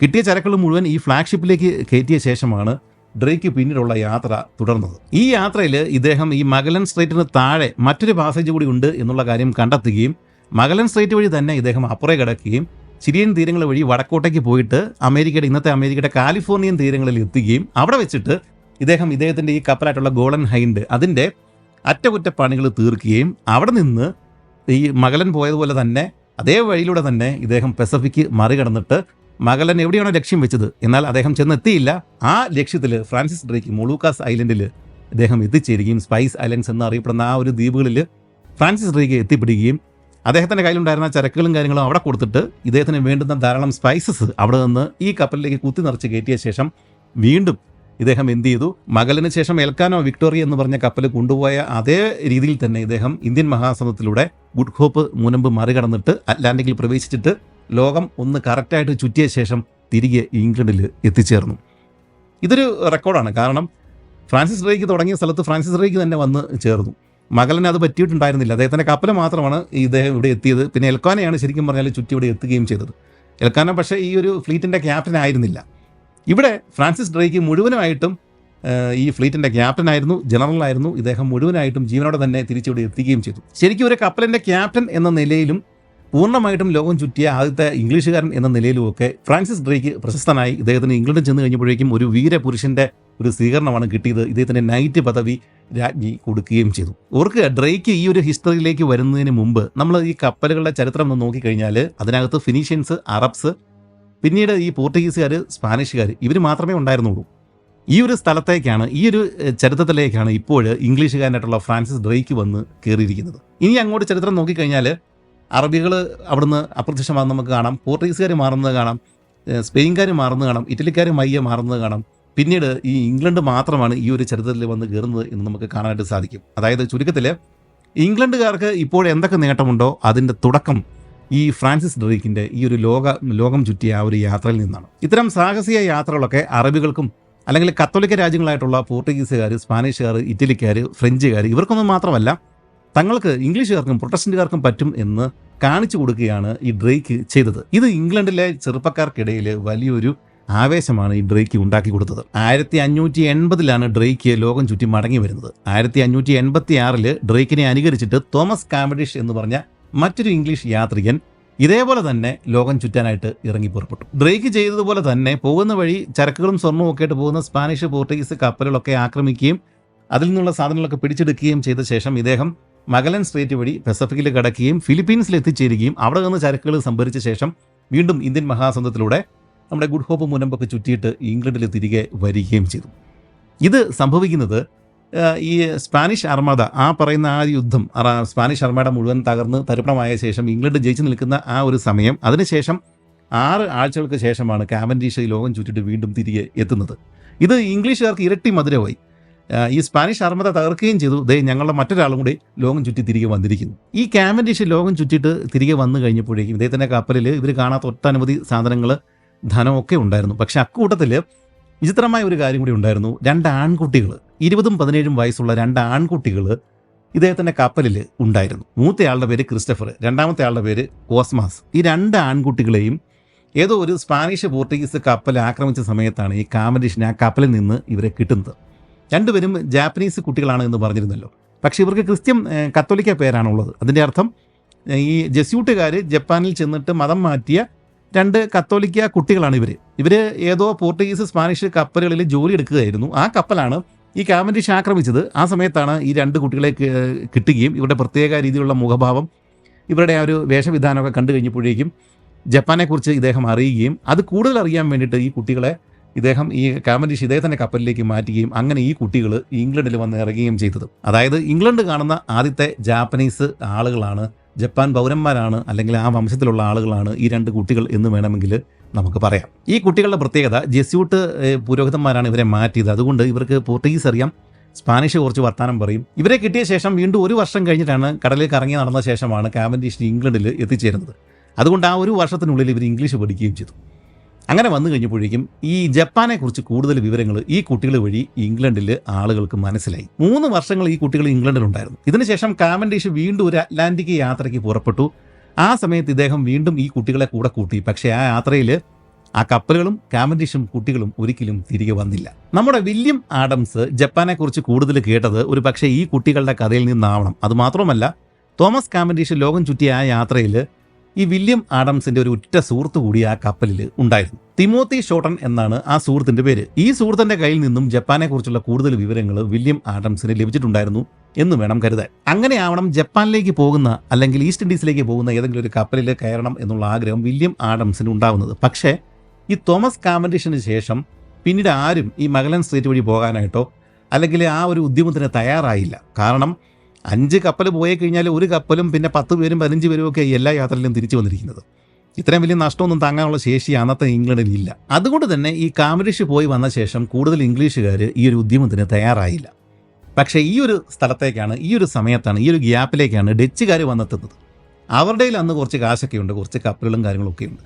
അങ്ങനെയാണെങ്കിൽ തങ്ങൾ ഈസ്റ്റ് ഇൻഡീസിലേക്ക് പോകാം എന്നുള്ളൊരു ഒരു ആഗ്രഹം ഡച്ചുകാർക്കുണ്ടാകുകയും ഡച്ചുകാർ പോകുന്നുണ്ട് എന്ന് കേട്ടതോടെ നമ്മുടെ വില്യം ആഡംസും കൂട്ടുകാരും കൂടെ നേരെ അങ്ങോട്ടേക്ക് പോയിട്ട് ഏതെങ്കിലും ഡച്ച് കപ്പലുകളിൽ കയറാനായിട്ട് ശ്രമിക്കുകയും ചെയ്തു. മുമ്പ് പറഞ്ഞല്ലോ, ഡച്ചുകാരും ഇംഗ്ലീഷുകാരും ഒക്കെ വലിയ സൗഹൃദത്തിലാണെന്ന്. ഇന്നത്തെ നെതർലൻഡ്സിൻ്റെ ദക്ഷിണ ഭാഗങ്ങളെല്ലാം സ്പെയിൻ കൈയടക്കി വെച്ചിരിക്കുകയാണെന്ന്. അതിൻ്റെ വടക്കൻ ഭാഗത്ത് മാത്രമാണ് സ്വതന്ത്ര ഡച്ചുകാർ താമസിക്കുന്നത്. അവരാണ് ഇപ്പോൾ ഇംഗ്ലണ്ടുകാരുടെ കൂട്ടത്തിൽ ഈ സ്പാനിഷുകാർക്കെതിരെ യുദ്ധം ചെയ്യുകയും ഈ ഇംഗ്ലണ്ടുകാരെ സഹായിക്കുകയൊക്കെ ചെയ്യുന്നത്. അവരാണ് ഈ കപ്പലുകൾ ഇപ്പോൾ ഇങ്ങോട്ടേക്ക് വിടാനായിട്ട് ഉദ്ദേശിക്കുന്നത്. അങ്ങനെ അവസാനം റോട്ടർഡാമിൽ നിന്ന് പുറപ്പെടുന്ന 5 കപ്പലുകളുടെ ഒരു ഫ്ലീറ്റിൽ, ഒരു ഡച്ച് ഫ്ലീറ്റിൽ നമ്മുടെ വില്യം ആഡംസും ഇദ്ദേഹത്തിൻ്റെ സുഹൃത്തുക്കളും കയറിക്കൂടി. ഈ ഫ്ലീറ്റിൽ 5 കപ്പലുകളാണ് ഉള്ളത്. ഈ 5 കപ്പലുകളിൽ ഏതാണ്ട് 500ഓളം ആളുകളാണ് പോകുന്നത്. ഈ കൂട്ടത്തിൽ വില്യം ആഡംസിൻ്റെ സഹോദരൻ തോമസ്, ആഡംസിൻ്റെ സുഹൃത്തും പിന്നെ നമ്മൾ മുമ്പ് പറഞ്ഞ കാവൻഡിഷിൻ്റെ കൂട്ടത്തിൽ യാത്ര ചെയ്ത ആളുമായിട്ടുള്ള തിമോത്തി ഷോട്ടൺ, പിന്നെ മറ്റൊരു സുഹൃത്ത് തോമസ് സ്പ്രിങ്, ഇത്രയും പേരും കൂടെ ഉണ്ടായിരുന്നു. ഫ്ലീറ്റിലെ ഫ്ലാഗ്ഷിപ്പിൻ്റെ പേര് ഹോപ്പ് എന്നായിരുന്നു. എഴുതുന്നത് ഹൂപ്പ് എന്നാണ്, പക്ഷെ വായിക്കുന്നത് ഹോപ്പ് എന്നാണ്. കളക്ഷൻ, കൂമ്പാരം എന്നൊക്കെയാണ് ഈ ഒരു വാക്കിൻ്റെ അർത്ഥം. 130 ആളുകളാണ് ഈ ഹോപ്പിൽ ഉണ്ടായിരുന്നത്. ഇതായിരുന്നു ഈ ഫ്ലീറ്റിലെ ഏറ്റവും വലിയ കപ്പൽ. 34 വയസ്സുള്ള ജാക്ക് മാഹു ആയിരുന്നു ഈ കപ്പലിൻ്റെ ക്യാപ്റ്റനും മൊത്തം ഫ്ലീറ്റിൻ്റെയും ഫസ്റ്റ് ഇൻ കമാൻഡും. ഈ കപ്പലിൽ ചേരുമ്പോൾ നമ്മുടെ വില്യം ആഡംസിനും പ്രായം ഈ ജാക്ക് മാഹുവിൻ്റെ പ്രായം തന്നെയാണ്, 34. ഇനി ഫ്ലീറ്റിലെ രണ്ടാമത്തെ കപ്പൽ, രണ്ടാമത്തെ ഫ്ലാഗ്ഷിപ്പ് അങ്ങനെയുണ്ട്. അതിന് ലീഫ്ഡ എന്നാണ് പേര്. ഇതിൽ ഒരു 110 ആളുകളാണ് ഉണ്ടായിരുന്നത്. ഇത് കൂടാതെ ഇതിനകത്ത് അഴിച്ച് മാറ്റി വെച്ചിരിക്കുന്ന ഒരു പിനസ് ഈ കപ്പലിൽ ഉണ്ടായിരുന്നു. ഇതൊരു ചെറിയ ബോട്ടാണ്. അത്യാവശ്യ ഘട്ടങ്ങളിൽ ഭാഗങ്ങൾ കൂട്ടി യോജിപ്പിച്ച് ഇതിനെ കടലിൽ ഇറക്കാനായിട്ട് സാധിക്കുകയും ചെയ്യും. 40 വയസ്സുള്ള സിമോൺ ഡീകോട്സ് ആയിരുന്നു ഈ ലീഫ്ഡയുടെ ക്യാപ്റ്റനും നമ്മുടെ ഈ ഫ്ലീറ്റിൻ്റെ സെക്കൻഡ് ഇൻ കമാൻഡും. അതായത് മുമ്പ് പറഞ്ഞ ജാക്ക് മാഹു കഴിഞ്ഞു കഴിഞ്ഞാൽ ഈ ഡീകോട്സ് ആണ് ഈ മൊത്തം ഫ്ലീറ്റിൻ്റെയും സെക്കൻഡ് ഇൻ കമാൻഡ്. നമ്മുടെ ആഡംസിൻ്റെ സഹോദരൻ ഉണ്ടല്ലോ തോമസ്, കപ്പലിൽ ഈ ഫ്ലീറ്റ് യാത്ര തുടങ്ങുമ്പോഴേക്കും ഈ തോമസ് ഈ ഒരു കപ്പലിലാണ്, രണ്ടാമത്തെ ഫ്ലാഗ്ഷിപ്പായിട്ടുള്ള ലീഫ്ഡയിലാണ് ഉണ്ടായിരുന്നത്. ലീഫ്ഡയുടെ അതേ വലിപ്പം ഉണ്ടായിരുന്ന ഹെലോഫ് ആയിരുന്നു മൂന്നാമത്തെ കപ്പൽ. 109 ആളുകളാണ് ഇതിനകത്തുണ്ടായിരുന്നത്. 38 വയസ്സുള്ള ഹെറിറ്റ് ഫാംബെനിങ്ങൻ ആയിരുന്നു ഇതിൻ്റെ ക്യാപ്റ്റൻ. കുറച്ചുകൂടി വലിപ്പക്കുറവുള്ള ത്ലവ് ആയിരുന്നു 4ാമത്തെ കപ്പൽ. 86 ആളുകളും 16 പീരങ്കികളും ഒക്കെ ഇതിനകത്തുണ്ടായിരുന്നു. 28 വയസ്സുള്ള യൂറിയൻ ഫാംബക്കോൾട്ട് ആയിരുന്നു ഇതിന്റെ ക്യാപ്റ്റൻ. അവസാനത്തെ കപ്പലിന്റെ പേരാണ് ബ്ലൈഡ് ബോച്ച്ഹപ്പ്. ഒരു 10 മൈലുടെ മാത്രം വലിപ്പം ഉണ്ടായിരുന്ന ഒരു ചെറിയ ബോട്ടായിരുന്നു ഈ അവസാനത്തെ കപ്പൽ. അതുകൊണ്ട് തന്നെ ഇതിന്റെ വേഗത കൂടുതലായിരുന്നു. ആഴക്കുറവുള്ള സ്ഥലങ്ങളിൽ പോകാൻ പറ്റും. അതായത് ഒരു നദിക്കുള്ളിലേക്കൊക്കെ കയറണമെന്നുണ്ടെങ്കിൽ ഈ ഒരു കപ്പൽ ഇവർക്ക് ഉപയോഗിക്കാനായിട്ട് പറ്റും. അതുകൊണ്ടാണ് ഇനി ഒരു ചെറിയ കപ്പൽ ഇതിനകത്ത് ഇവർ ഇൻക്ലൂഡ് ചെയ്തിരിക്കുന്നത്. ഇതിനകത്ത് 56 ആളുകൾ മാത്രമേ ഉണ്ടായിരുന്നുള്ളൂ. 31 വയസ്സുള്ള സെബാൾട്ട് ഡീവിയർട്ട് ആയിരുന്നു ഇതിൻ്റെ കപ്പിത്താൻ. ഈ കപ്പലുകളുടെ പേരുകൾ, ക്യാപ്റ്റന്മാരുടെ പേരുകൾ ഒന്നും കേട്ട് ഞെട്ടണ്ട. ഞാൻ എപ്പോഴും പറയുന്നത് പോലെ തന്നെ ഇത് പറയേണ്ടതാണ് എന്നുള്ളത് കൊണ്ട് പറയുന്നത് മാത്രമേ ഉള്ളൂ.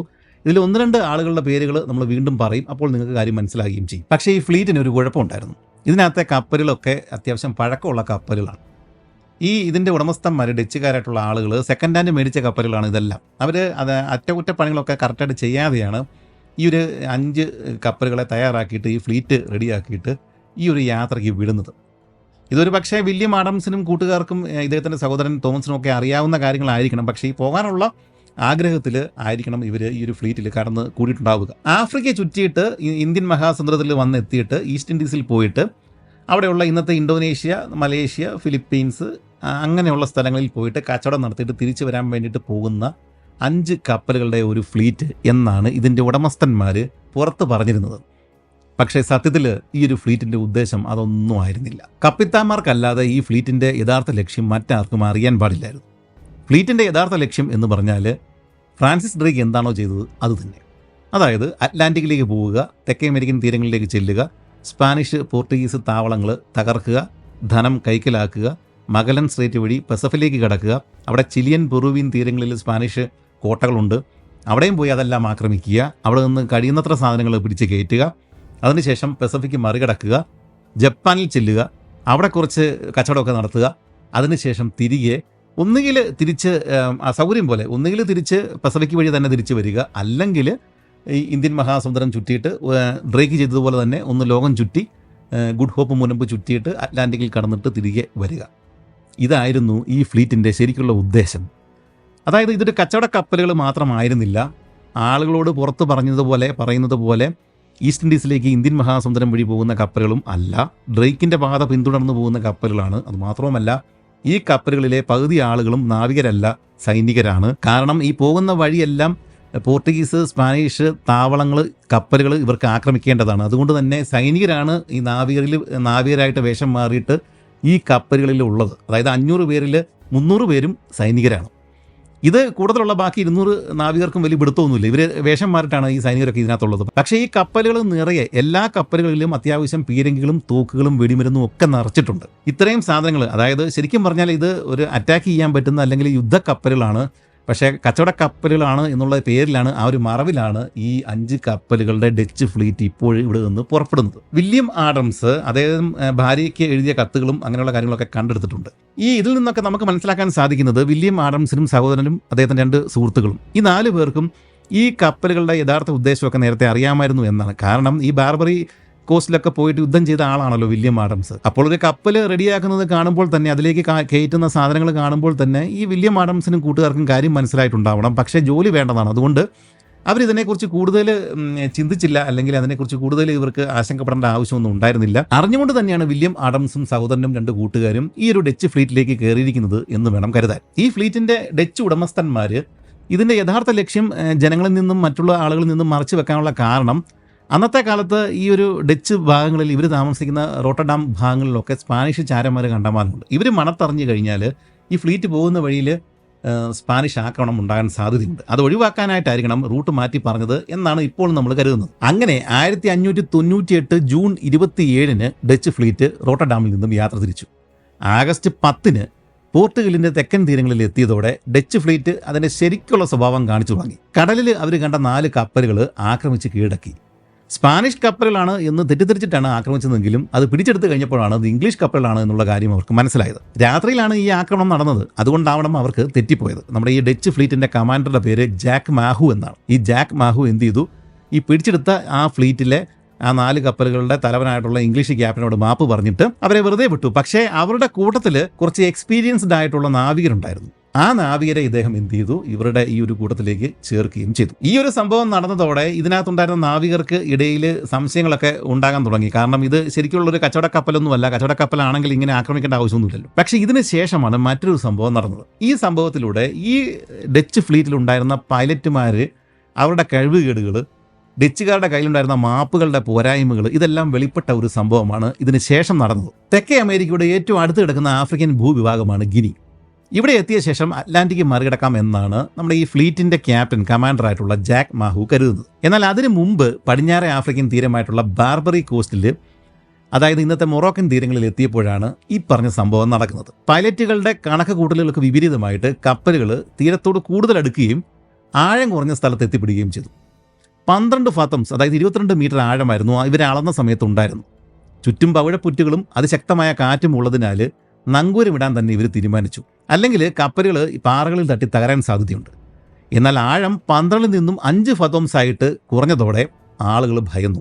ഈ ഫ്ലീറ്റിലെ 3ാമത്തെ കപ്പലായിട്ടുണ്ടായിരുന്ന ഫെലോഫ്, ആ ഫെലോഫ് എന്ന് പറഞ്ഞ കപ്പലിൻ്റെ നങ്കൂരത്തിൻ്റെ കയറ് ഒരു പവിഴപ്പുറ്റിൽ കുടുങ്ങുകയും ചെയ്തു. അത് അഴിച്ചെടുക്കുവാൻ വേണ്ടിയിട്ട് 2 നാവികർക്ക് ഈ തണുത്ത് കിടക്കുന്ന കടലിലേക്ക് ചാടുകയും അതിനുശേഷം കുറേയേറെ മണിക്കൂറുകൾ അവർ പ്രയത്നിച്ച ശേഷമാണ് ആ ഒരു കുടുക്ക് അവർക്ക് അഴിച്ചെടുക്കാനായിട്ട് സാധിക്കുകയും ചെയ്തത്.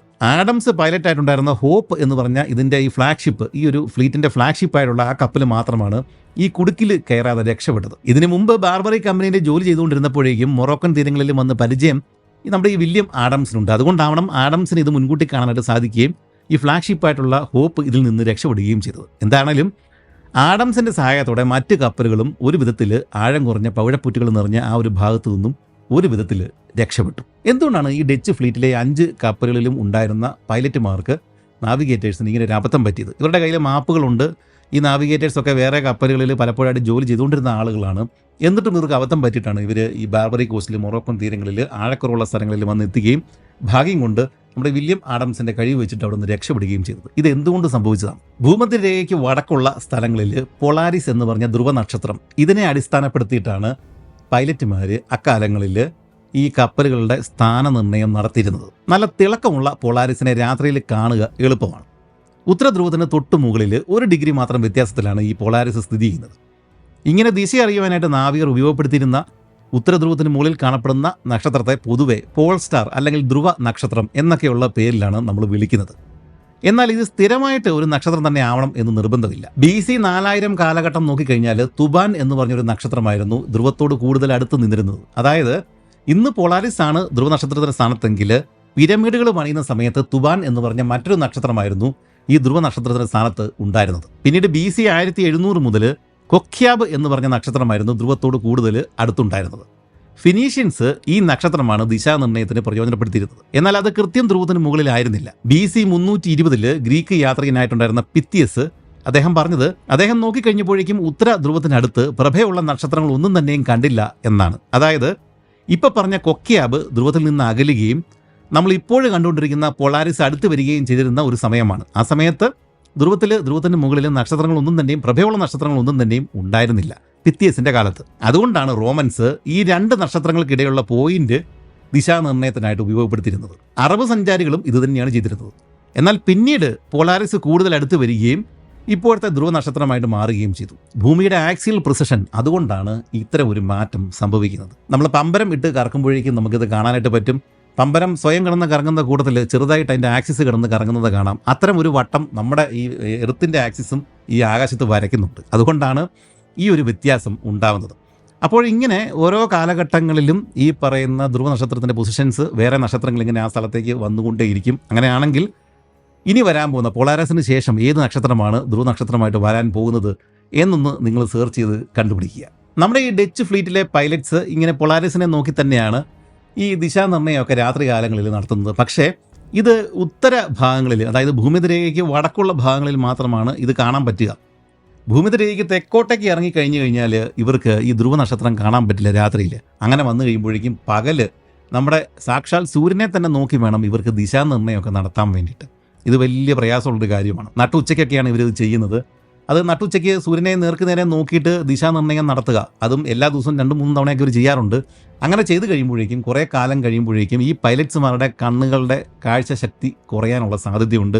മിക്ക പൈലറ്റ്സിൻ്റെയും കാഴ്ചശക്തി നല്ല രീതിയിൽ കുറഞ്ഞിട്ടുണ്ടാവണം. ഇതിനും പുറമെ അക്കാലത്തെ കൃത്യതയില്ലാത്ത മാപ്പുകൾ, കൃത്യതയില്ലാത്ത ഉപകരണങ്ങൾ, ഇത്രയും കാര്യങ്ങൾ കൂടി ചേർന്ന് കഴിയുമ്പോഴേക്കും ഉറപ്പായിട്ടും ഇപ്പോഴും ഈ ഡച്ച് ഫ്ലീറ്റിനെ പറ്റിയതുപോലെ തന്നെ ഇടയ്ക്കൊക്കെ ഇതുപോലെ തെറ്റ് പറ്റാം.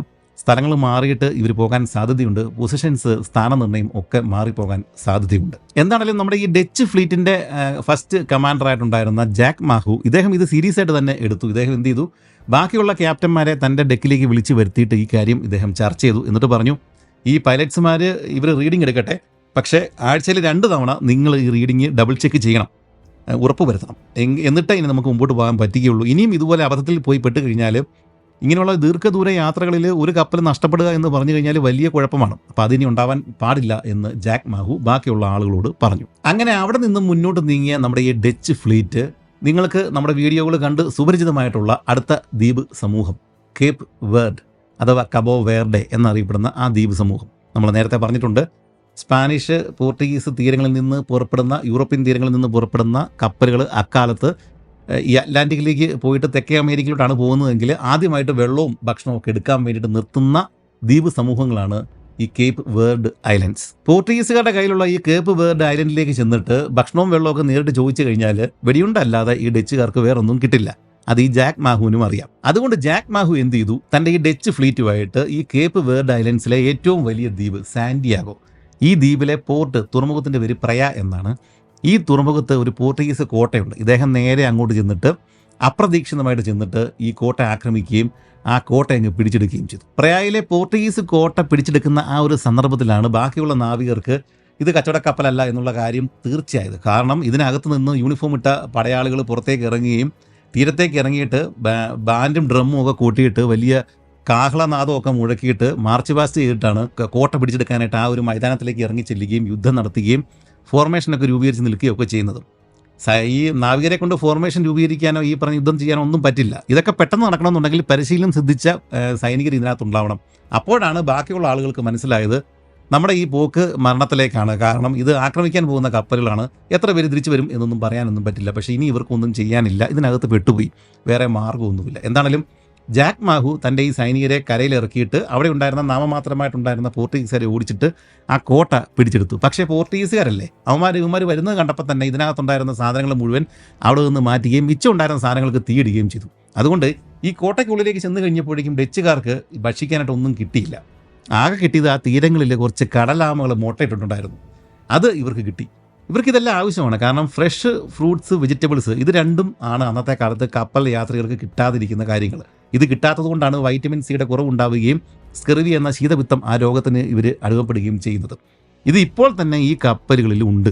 അതുകൊണ്ടാണ് ജാക്ക് മാഹു രണ്ടും കൽപ്പിച്ചിട്ട് ഈ പോർട്ടുഗീസ് കോട്ട ആക്രമിച്ചിട്ട് ഇതിനകത്തെ സാധനങ്ങൾ പിടിച്ചെടുക്കാനായിട്ട് ശ്രമിച്ചത്. പക്ഷേ ഈ കേസിൽ ഇവർ പരാജയപ്പെട്ടു. കുറച്ച് കടലാമകളുടെ മുട്ട കിട്ടിയതല്ലാതെ ഇവർക്ക് മറ്റൊന്നും ഇവിടെ നിന്ന് ലഭിച്ചില്ല. അന്നത്തെ കാലത്തെ പോർട്ടുഗീസ് അല്ലെങ്കിൽ സ്പാനിഷ് ഷിപ്പുകൾ ഇവർക്ക് മാത്രമേ ഈ സ്കർവി അല്ലെങ്കിൽ ശീതപിത്തത്തിൽ നിന്ന് രക്ഷപ്പെട്ട് കപ്പലോടിക്കാൻ പറ്റുകയുള്ളൂ. കാരണം ഇവർക്ക് അല്ലെങ്കിൽ ഇവരുടെ കീഴിലുള്ള ദ്വീപുകളാണ് പല സ്ഥലങ്ങളിലും ഈ കപ്പൽ പാതകളിലും ഉള്ളത്. അതുകൊണ്ട് ഇവർക്ക് ഇവിടെയെല്ലാം നിർത്തിയിട്ട് വെള്ളവും ഭക്ഷണവും ഫ്രഷ് വെജിറ്റബിൾസ്, മീറ്റ് ഇതെല്ലാം ലഭിക്കുകയും ഇവർക്ക് വൈറ്റമിൻ സിയുടെ കുറവുകൾ ഉണ്ടാകാതിരിക്കുകയും സ്കർവി ഉണ്ടാകാതിരിക്കുകയും ചെയ്യും. പക്ഷേ ഡച്ചുകാരും ബാക്കിയുള്ള ആളുകളും ഇംഗ്ലീഷുകാരൊക്കെ പുറപ്പെട്ടു പോയി കഴിഞ്ഞാൽ അന്ന് ഇവർക്ക് ഐലൻഡ്സ് ഒന്നും ഇവരുടെ കയ്യിലില്ല. അതുകൊണ്ട് ഇതുപോലെ മറ്റുള്ളവരുടെ കീഴിലുള്ള ഐലൻഡ്സുകൾ ഇതുപോലെ ആക്രമിച്ച് കീഴ്പ്പെടുത്തിയിട്ട് അവിടെ നിന്ന് സാധനം കട്ടെടുത്താൽ മാത്രമേ ഇവർക്ക് ജീവൻ നിലനിർത്താനായിട്ട് പറ്റുകയുള്ളൂ. പക്ഷേ ഇവിടെ ഈ ഡച്ചുകാർക്ക് ഇവിടെ ഒന്നും കിട്ടിയിട്ടില്ല. അങ്ങനെ വന്നു കഴിഞ്ഞപ്പോഴേക്കും ഇവരുടെ ഈ ഡച്ച് ഫ്ലീറ്റിലെ ആളുകൾക്ക് സ്കർവി, ശീതപിത്തം വരാനായിട്ട് തുടങ്ങി. പോഷകാഹാരങ്ങളുടെ കുറവുകളുടെ പ്രശ്നങ്ങൾ ഉണ്ടാവാൻ തുടങ്ങി. എന്തിന്, നമ്മുടെ ഈ ഫ്ലീറ്റ് കമാൻഡർ ജാക്ക് മാഹു തന്നെയും ഇദ്ദേഹത്തിന് അനങ്ങാൻ വയ്യാതെ കിടപ്പിലായി. താൻ മരിക്കാനായിട്ട് സാധ്യതയുണ്ട് എന്ന് മനസ്സിലാക്കിയ ജാക്ക് മാഹു എന്ത് ചെയ്തു, ഒരു ദിവസം കപ്പിത്താന്മാരെല്ലാം തൻ്റെ മുറിയിലേക്ക് വിളിച്ചു വരുത്തിയിട്ട് ഈ രണ്ടാമത്തെ ഫ്ലാഗ്ഷിപ്പിൻ്റെ ക്യാപ്റ്റൻ ഉണ്ടായിരുന്ന സിമോൺ ഡീകോട്സ്, ഈ സിമോൺ ഡീകോട്സിനെ താൻ മരിച്ചു കഴിഞ്ഞാൽ ഇദ്ദേഹമാണ് ഇനി നിങ്ങളുടെ ക്യാപ്റ്റൻ അല്ലെങ്കിൽ ഈ ഫ്ലീറ്റിൻ്റെ കമാൻഡർ എന്ന് അവരോധിക്കുകയും ചെയ്തു. ഇദ്ദേഹത്തിന് മനസ്സിലായി, ജാക്ക് മാഹുവിന് മനസ്സിലായി ഇനി അധിക ദിവസങ്ങളൊന്നും താൻ ഉണ്ടാവില്ല എന്ന്. അങ്ങനെ ഈ ഡച്ച് ഫ്ലീറ്റ് ഈ കേപ്പ് വേർഡ് ഐലൻഡ്സിൽ നിന്നും യാത്ര തിരിച്ചു. അവിടെ നിന്ന് യാത്ര തുടങ്ങിയിട്ട് ഏതാണ്ട് ഒരാഴ്ച കഴിഞ്ഞിട്ട് സെപ്റ്റംബർ 22-ാം തീയതി ഫ്ലാഗ്ഷിപ്പായിട്ടുണ്ടായിരുന്ന ഈ ഹോപ്പിൽ നിന്നും തുടർച്ചയായിട്ട് പീരങ്കി ശബ്ദങ്ങൾ ബാക്കിയുള്ള കപ്പലുകൾ കേട്ടു. എന്തോ കുഴപ്പമുണ്ട്. ഉടൻ തന്നെ ഇവർ തോണി ഇറക്കിയിട്ട് ക്യാപ്റ്റന്മാരെല്ലാം ആ ഒരു കപ്പലിലേക്ക് ചെന്ന് കഴിഞ്ഞപ്പോഴേക്കും കാര്യം ഇതാണ്, നമ്മുടെ ഈ മൊത്തം ഫ്ലീറ്റിൻ്റെയും കമാൻഡറായിട്ടുണ്ടായിരുന്ന ഫസ്റ്റ് കമാൻഡറായിട്ടുള്ള ജാക്ക് മാഹു ഉടൻ തന്നെ മരണപ്പെടും. വളരെയധികം മോശമായ അവസ്ഥയിലാണ് അദ്ദേഹത്തിൻ്റെ ആരോഗ്യസ്ഥിതി ഉള്ളത്. കൂടി വന്നാൽ മണിക്കൂറുകൾ മാത്രമാണ് അദ്ദേഹം ഇനി ഉണ്ടാവുകയുള്ളൂ. എന്താണെങ്കിലും പിറ്റേ ദിവസം രാത്രി ഈ ജാക്ക് മാഹു മരണപ്പെട്ടു.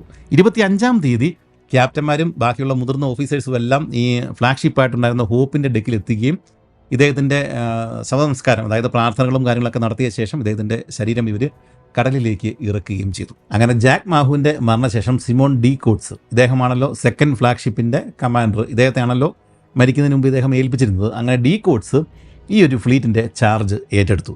ഈ ഫ്ലീറ്റിൻ്റെ കമാൻഡറായിട്ട് ചാർജ് ഏറ്റെടുത്ത് കഴിഞ്ഞാൽ ഏത് കപ്പലിലാണോ അയാളുള്ളത് അയാൾ ഫ്ലാഗ്ഷിപ്പിലേക്ക് മാറണം. ഫ്ലാഗ്ഷിപ്പ് ഹോപ്പാണ്. ഹോപ്പിലാണ് നമ്മുടെ ഈ ജാക്ക് മാഹു ഉണ്ടായിരുന്നത്.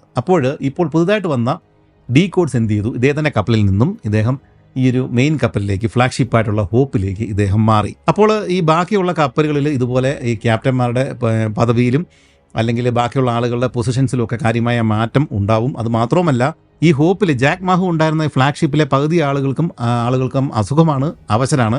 അതുകൊണ്ട് ഈ കപ്പൽ നയിക്കുവാൻ വേണ്ടിയിട്ട്, കൺട്രോൾ ചെയ്യാൻ വേണ്ടിയിട്ടുള്ള ആളുകൾ ഇതിനുള്ളിൽ ഇല്ല. അതുകൊണ്ട് ഇദ്ദേഹം എന്ത് ചെയ്തു, മൊത്തം ഒന്ന് ഷഫിൾ ചെയ്തു.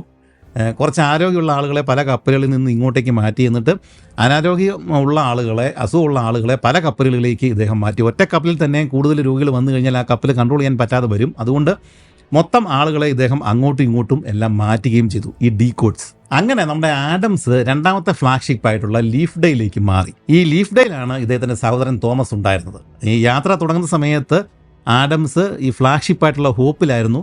ഈ സഹോദരൻ ലീഫ് ഡേയിലായിരുന്നു. ഇപ്പോൾ ആഡംസിനെ ലീഫ് ഡേയിലേക്ക് മാറ്റിയിരിക്കുകയാണ്. അതുകൊണ്ട് ലീഫ് ഡേ എന്ന് പറഞ്ഞ രണ്ടാമത്തെ ഫ്ലാഗ്ഷിപ്പായിട്ടുള്ള ആ കപ്പലിൽ നമ്മുടെ ഈ ആഡംസ് സഹോദരന്മാർ വില്യം ആഡംസും തോമസും ഇപ്പോഴും ഒരുമിച്ച് വന്നിരിക്കുകയാണ്. ഇത് വില്യം ആഡംസിന് വളരെയധികം സന്തോഷം നൽകുന്ന ഒരു കാര്യമായിരുന്നു. അങ്ങനെ ഈ ഒരു ഡച്ച് ഫ്ലീറ്റ് വീണ്ടും മുന്നോട്ട് നീങ്ങുകയാണ്. ഇവർ നവംബർ 9 കേപ്പ് ലോപ്പസ് എന്ന് പറഞ്ഞ ഒരു ഗാബോൺ, ഇന്നത്തെ ഗാബോൺ രാജ്യത്തിൻ്റെ തീരത്തുള്ള കേപ്പ് ലോപ്പസ് തീരങ്ങളിൽ എത്തിച്ചേർന്നു. ഈ കേപ്പ് ലോപ്പസ് നമ്മുടെ വീഡിയോകൾ മുഴുവനായിട്ട് കാണുന്ന ആളുകൾക്കറിയാം. നമ്മുടെ പോൾ ഡു ഷെയു എന്ന് അറിയപ്പെടുന്ന പര്യവേഷകൻ, അദ്ദേഹം സ്ഥിരമായിട്ട് വന്നിറങ്ങിയിട്ട് വേട്ടകൾ നടത്തുകയും കാര്യങ്ങളൊക്കെ ചെയ്തുകൊണ്ടിരുന്ന ആ ഒരു തീരമാണ് കേപ്പ് ലോപ്പസ്. ഗാബോൺ എന്ന് പറഞ്ഞ രാജ്യത്തിലെ കേപ്പ് ലോപ്പസ്.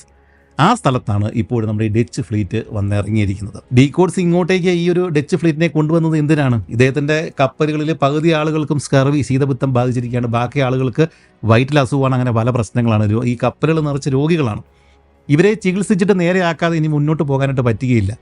അതുകൊണ്ട് എന്ത് ചെയ്തു? ഇദ്ദേഹം ഈ ഒരു തീരത്തേക്ക് ഇറങ്ങുകയും ഇവിടെ ഈ തീരത്ത് വന്നിട്ട് കുറച്ച് ടെൻറ്റുകൾ ഉണ്ടാക്കുകയും ഈ രോഗികളായിട്ടുള്ള ആളുകളെ അങ്ങോട്ടേക്ക് മാറ്റുകയും ചെയ്തു. ഇതിനുശേഷം കുറച്ച് ആളുകൾ കേപ്പ് ലോപ്പസിലെ ഉൾഭാഗങ്ങളിലേക്ക് കയറുകയും അവിടെ ഉണ്ടായിരുന്ന ഗോത്രവർഗ്ഗക്കാരായിട്ടുള്ള ആളുകളോട് സംസാരിച്ചിട്ട് ആംഗ്യഭാഷയിലൊക്കെ സംസാരിച്ചിട്ട് കുറച്ച് ഭക്ഷണമൊക്കെ തരപ്പെടുത്തി എടുക്കാനായിട്ട് നോക്കിയെങ്കിലും അതൊന്നും സാധിച്ചില്ല.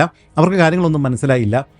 പിന്നീട് ഇവർ തിരികെ വന്നു. പക്ഷേ ഈ തീരങ്ങൾ നിറച്ച് ഇവർ ടെൻറ്റുകൾ കെട്ടിയിട്ട് ഈ രോഗികളെ കൊണ്ട് കിടത്തിയിരിക്കുകയാണ്. ഇവർക്ക് എന്താ വേണ്ടത്? ഫ്രഷ് വെജിറ്റബിൾസ് അല്ലെങ്കിൽ ഫ്രഷ് മീറ്റാണ് ആവശ്യം. വേറൊന്നും കൊടുത്തിട്ട് ഇവർക്ക് യാതൊരു കാര്യവും ഇല്ല. ഈ കപ്പലിൽ 500 താഴെ ആളുകളാണ് ഉണ്ടായിരുന്നത്. അതിൽ 200ഓളം ആളുകളെയാണ് ഇപ്പോൾ ഈ തീരത്തേക്ക് ഇറക്കിയിരിക്കുന്നത്. അത്രയ്ക്ക് വലിയൊരു മഹാവ്യാധിയാണ്, വലിയ പ്രശ്നമാണ് ഇവരുടെ ഇടയിൽ ഇപ്പോഴുള്ളത്. ഈ 5 കപ്പലുകളിലും ഏറ്റവും ആക്റ്റീവായിട്ടുണ്ടായിരുന്ന ക്യാപ്റ്റൻ എന്ന് പറയുന്നത് സെബാൾട്ട് ഡേവിയർട്ട് എന്ന് പറഞ്ഞ ഒരാളാണ്. ഈ ഡേവിയർട്ടാണ് ഈ കരയിലേക്ക് ഇറങ്ങിയ ശേഷം, ഈ കേപ്പ് ലോപ്പസിലേക്ക് ഇറങ്ങിയ ശേഷം ഒരു തോക്കുമൊക്കെ ആയിട്ട് കുറച്ച് ആളുകളെയും കൂട്ടിയിട്ട് കാട്ടിനുള്ളിലേക്ക് കയറിയിട്ട് കുറച്ച് മൃഗങ്ങളെ, കാട്ടുപോത്ത് ഉൾപ്പെടെയുള്ള കുറച്ച് മൃഗങ്ങളെ ഇദ്ദേഹം വേട്ടയാടുകയും പക്ഷികളൊക്കെ വേട്ടയാടുകയും ഈ 200ഓളം ആളുകൾക്ക് ഇവിടെ വന്നിട്ട് അത് പാചകം ചെയ്ത് ഇദ്ദേഹം കൊടുക്കുകയും ചെയ്തു. ഈ ഡേ വേർട്ട് എന്ന് പറഞ്ഞ ക്യാപ്റ്റൻ. ഈ ഇവരുടെ യാത്രയിൽ എപ്പോഴും ആക്റ്റീവായിട്ടിരിക്കുന്ന ആൾ ഈ ഡേ വേർട്ട് എന്ന് പറഞ്ഞ ഈ ഒരു ക്യാപ്റ്റനാണ്. പക്ഷേ 2-3 ദിവസങ്ങൾ കഴിഞ്ഞപ്പോഴേക്കും ഈ ഡേ വേർട്ട് തന്നെ കിടപ്പിലായി. ഇദ്ദേഹത്തിന് ദിവസങ്ങളോളം ഇദ്ദേഹത്തിൻ്റെ കപ്പലിലെ ക്യാബിൽ നിന്ന് പുറത്തിറങ്ങാൻ പറ്റാത്ത രീതിയിൽ, ഇദ്ദേഹം നടക്കാൻ പോലും പറ്റാത്ത രീതിയിൽ ഇദ്ദേഹം കിടപ്പിലായി. അതുപോലെയായിരുന്നു ഈ ഒരു ഡച്ച് ഫ്ലീറ്റിലെ പ്രശ്നങ്ങൾ ആ സമയത്ത്. കുറച്ച് ദിവസങ്ങൾ കഴിഞ്ഞപ്പോഴേക്കും ക്യാപ്റ്റൻ ഡീകോഡ്സിന് ഒരു കാര്യം മനസ്സിലായി. ഇനിയും കേപ്പ് ലോപ്പസിൽ കിടന്നാൽ ഒന്നും കിട്ടാനൊന്നുമില്ല, ഇവിടുത്തെ കാര്യങ്ങളെല്ലാം തീർന്നു. ഉള്ള ആളുകളെയൊക്കെ തിരിച്ച് വീണ്ടും ഈ കപ്പലുകളിലേക്ക് കയറ്റിയിട്ട്, ഇപ്പോഴും പകുതി ആളുകൾ രോഗികളാണ്, അവരെല്ലാം വീണ്ടും കപ്പലുകളിലേക്ക് കയറ്റിയ ശേഷം ഇദ്ദേഹം അനവോൺ എന്നറിയപ്പെടുന്ന മറ്റൊരു ദ്വീപ് ലക്ഷ്യമാക്കി യാത്ര തിരിച്ചു. 1473 ന്യൂ ഇയർ ദിവസത്തിലാണ് പോർട്ടുഗീസുകാർ ഈ അനവോൺ ദ്വീപ് കണ്ടെത്തിയത്. അവരുടെ ഭാഷയിൽ, അക്കാലത്തെ പോർട്ടുഗീസ് ഭാഷയിൽ ന്യൂ ഇയർ അല്ലെങ്കിൽ നല്ല വർഷം എന്നൊക്കെയാണ് അനവോൺ എന്ന് പറഞ്ഞാൽ അർത്ഥം. അങ്ങനെയാണ് ആ ദ്വീപിന് അനവോൺ എന്ന് പറഞ്ഞ പേര് ഉണ്ടായത്. അപ്പോൾ നമ്മളോർക്കും പോർട്ടുഗീസുകാരുള്ള ഈ അനവോൺ ദ്വീപിലേക്ക് ഈ ഡച്ചുകാർ വന്നിട്ട് എന്ത് കാണിക്കാനാണ്? ഇവർ പിന്നെ എവിടെ പോകാനാണ്? മുമ്പ് പറഞ്ഞല്ലോ, എല്ലാ ദ്വീപുകളും ഒന്നുകിൽ സ്പാനിഷുകാർ അല്ലെങ്കിൽ പോർട്ടുഗീസുകാരുടെ കയ്യിലാണ് ഉള്ളത്. ഇവിടെ എങ്ങോട്ടെങ്കിലും ചെന്നിട്ട് ഭക്ഷണവും വെള്ളവും മര്യാദയ്ക്ക് ചോദിച്ചാൽ കിട്ടില്ല. അതുകൊണ്ട് ഈ ഡീകോഡ്സ് എന്താണ് ഉദ്ദേശിക്കുന്നത്? 200 പേർക്കാണ് അസുഖമുള്ളത്, ബാക്കി 300ഓളം ആളുകൾ ആരോഗ്യത്തോടെ ഈ കപ്പലിലുണ്ട്. അവരെ വെച്ചിട്ട് ഈ അനവോൺ ദ്വീപിലെ പോർട്ടുഗീസ് കോട്ട ആക്രമിച്ച് കീഴ്പ്പെടുത്തിയിട്ട് മുമ്പത്തെ പോലെ അതിനകത്ത് വല്ല വെള്ളമോ ഭക്ഷണമോ ഒക്കെ ഉണ്ടെങ്കിൽ അത് തരപ്പെടുത്തുക. കുറച്ച് നാൾ അവിടെ കഴിഞ്ഞ ശേഷം അവിടെയുള്ള കാടുകളിൽ വേട്ടയൊക്കെ ആടിയിട്ട് ഭക്ഷണം കാര്യങ്ങളൊക്കെ എടുത്ത ശേഷം ഈ ഇവരുടെ രോഗികളെ സുഖപ്പെടുത്തിയ ശേഷം ഇവിടെ നിന്ന് പോകാം. ഇതൊക്കെയാണ് ഡീകോഡ്സ് തീരുമാനിച്ച് വെച്ചിരിക്കുന്നത്. അതുകൊണ്ടാണ് ഇദ്ദേഹം ഈ നേരെ പോർട്ടുഗീസ് സ്ഥലമാണെന്ന് മനസ്സിലാക്കിയിട്ട് പോലും അനവോൺ ദ്വീപിലേക്ക് വരികയും ഇത് ആക്രമിക്കുവാൻ വേണ്ടിയിട്ട് തയ്യാറാവുകയും ചെയ്യുന്നത്. ഇദ്ദേഹം ആദ്യം എന്ത് ചെയ്തു? പോർട്ടുഗീസ് സംസാരിക്കാനായിട്ട് അറിയാവുന്ന 1-2 പേര് ഈ കപ്പലിലുണ്ട്. അവരെ കൂട്ടിയിട്ട് 2 ബോട്ടുകളിലെ ആളുകളെ തീരത്തേക്ക് പറഞ്ഞു വിട്ടു. ഇവിടുത്തെ സ്ഥിതിവിശേഷങ്ങളും കാര്യങ്ങളൊക്കെ ഒന്ന് അറിയാൻ വേണ്ടിയിട്ട്, ഇവരെങ്ങനെയാണ് നമ്മോട് പെരുമാറുന്നത് എന്നൊക്കെ അറിയാൻ വേണ്ടിയിട്ട് ഇവർ തീരത്തേക്ക് അടുത്ത് വരുന്ന സമയത്ത് തീരങ്ങളിൽ കുറച്ച് പോർട്ടുഗീസുകാരും ആഫ്രിക്കൻ കറുത്ത വംശത്തിൽപ്പെട്ട വർഗ്ഗക്കാരായിട്ടുള്ള കുറച്ച് ആളുകളും അവിടെ ഉണ്ട്. അവർ ഇങ്ങോട്ടേക്ക് വരരുത് എന്ന് പറഞ്ഞ് ബഹളം വെക്കുന്നത് ആണ് ഇവർ കാണുന്നത്. ഇവരെന്ത് ചെയ്തു? ഞങ്ങൾ ശത്രുക്കളല്ല, ഞങ്ങൾ ഫ്രണ്ട്സാണ് എന്ന് പോർട്ടുഗീസ് ഭാഷയിൽ പറഞ്ഞിട്ട് ഇതിൻ്റെ തീരങ്ങളിലേക്ക് അടുത്തിട്ട് ഇവരോട് സംസാരിക്കാനായിട്ട് ശ്രമിച്ചു. എന്നിട്ട് ഇവർ പറഞ്ഞു, ഡച്ചുകാർ പറഞ്ഞു, ഞങ്ങൾ ആക്രമിക്കാനൊന്നും വന്നതൊന്നുമല്ല, ഞങ്ങളുടെ കയ്യിൽ കുറച്ച് നിങ്ങൾക്ക് തരാൻ പറ്റുന്ന കുറച്ച് സാധനങ്ങളൊക്കെ ഞങ്ങളുടെ കയ്യിലുണ്ട്, അതങ്ങ് എടുത്തിട്ട് ഞങ്ങൾക്ക് ഭക്ഷണവും ശുദ്ധജലവുമാണ് വേണ്ടത്, അതൊന്ന് തരാൻ പറ്റുമോ എന്ന് ചോദിച്ചു. അപ്പോൾ അവർ പറഞ്ഞു, അങ്ങനെയാണെങ്കിൽ ഞങ്ങൾ നാളെ ഇതെല്ലാം തീരത്തേക്ക് കൊണ്ടുവരാം, നിങ്ങൾ നാളെ വാ എന്ന് പറഞ്ഞു. ഇത് കേട്ടിട്ട് ഈ ബോട്ടിലുണ്ടായിരുന്ന ആളുകൾ തിരികെ പോയി. ഇവർ ബോട്ടിൽ നിന്നുകൊണ്ട് തീരത്തുള്ള കാര്യങ്ങളൊക്കെ നോക്കിയിട്ടുണ്ടായിരുന്നു. ഈ ബീച്ച് വിട്ട് കഴിഞ്ഞാൽ ചെറിയൊരു ഗ്രാമം പോലെ, ഒരു ചെറിയൊരു പട്ടണം എന്ന് വേണമെങ്കിൽ പറയാം, ഒരു 80 കുടിലുകൾ ഒക്കെ ഉള്ളൊരു സ്ഥലമുണ്ട്. അതിനോട് ചേർന്നിട്ട് കുറച്ച് പുറകിലെ മലകളാണ്. ആ മലയിലേക്ക് പോകുന്ന വഴിയിൽ ഒരു പള്ളിയും ഇവർക്ക് കാണാനായിട്ട് സാധിച്ചു. ഇത്രയും കാര്യങ്ങളാണ് അവിടെ ഉള്ളത്, ഈ അനവോൺ എന്ന് പറഞ്ഞ പോർട്ടുഗീസ് ദ്വീപിൽ ഇപ്പോഴുള്ളത്. ഇതെല്ലാം കണ്ട് മനസ്സിലാക്കിയ ശേഷം ഈ ബോട്ടിലുണ്ടായിരുന്ന ആളുകൾ തിരികെ വന്നു. പിറ്റേ ദിവസം ഈ കരയിലുണ്ടായിരുന്ന പോർട്ടുഗീസുകാരും ആഫ്രിക്കൻസും പറഞ്ഞതനുസരിച്ചിട്ട് ഈ രണ്ട് ബോട്ടിലുണ്ടായിരുന്ന ആളുകൾ വീണ്ടും ഈ ഒരു തീരത്തേക്ക് ചെന്ന് കഴിഞ്ഞപ്പോഴേക്കും ഈ തീരത്തോട് അടുക്കാറായപ്പോഴേക്കും ഇവർ കാണുന്നത് ഇന്നലെ കണ്ട ആളുകളുടെ കയ്യിൽ ഇന്ന് തോക്കുമൊക്കെ ആയിട്ട് അവർ നിൽക്കുന്നതാണ്. അതായത് ഇവർ വന്ന് കയറി കഴിഞ്ഞാൽ ഇവർ വെടിവെച്ച് കൊല്ലാനായിട്ടാണ് അവർ പ്ലാൻ ഇട്ടിരിക്കുന്നത്. ഇത് കണ്ടതോടെ ഈ ബോട്ടിലുണ്ടായിരുന്ന ആളുകൾ തിരിച്ച് നമ്മുടെ ഈ ഡച്ച് ഫ്ലീറ്റിലേക്ക് മടങ്ങി. ഇനി ക്യാപ്റ്റൻ ഡീകോട്സിൻ്റെ മുന്നിൽ ഈ ദ്വീപ് ആക്രമിക്കുക എന്നുള്ളതല്ലാതെ വേറെ ഒരു വഴിയില്ല. ഇദ്ദേഹം മാന്യമര്യാദയായിട്ട് വന്ന് ചോദിച്ചു കഴിഞ്ഞപ്പോഴേക്കും ഇവർക്ക് പറ്റില്ല. അപ്പോൾ അങ്ങനെ വന്നു കഴിഞ്ഞപ്പോഴേക്കും ഈ ഡീകോട്സ് എന്ത് ചെയ്തു, ആക്രമിക്കാൻ തന്നെ തീരുമാനമെടുത്തു. ഇദ്ദേഹത്തിൻ്റെ സൈനികരെ രണ്ട് ഗ്രൂപ്പായിട്ട് തിരിച്ചു. എന്നിട്ട് ഈ ബീച്ചിൻ്റെ രണ്ട് വശങ്ങളിലേക്ക് ചെന്നിട്ട് ഒരേ സമയത്ത് ആക്രമിക്കുക എന്നുള്ളതാണ് ഇദ്ദേഹം ഉദ്ദേശിക്കുന്നത്. ഇങ്ങനെ ഡച്ചുകാർ വലിയ സന്നാഹമൊക്കെ ആയിട്ട് കൂടുതൽ തോക്കുകളും കാര്യങ്ങളും ആയുധങ്ങളും ഒക്കെ ആയിട്ട് പല ബോട്ടുകളിൽ ഈ ദ്വീപിൻ്റെ രണ്ട് വശങ്ങളിലേക്ക് വന്ന് കയറുന്നുണ്ട്.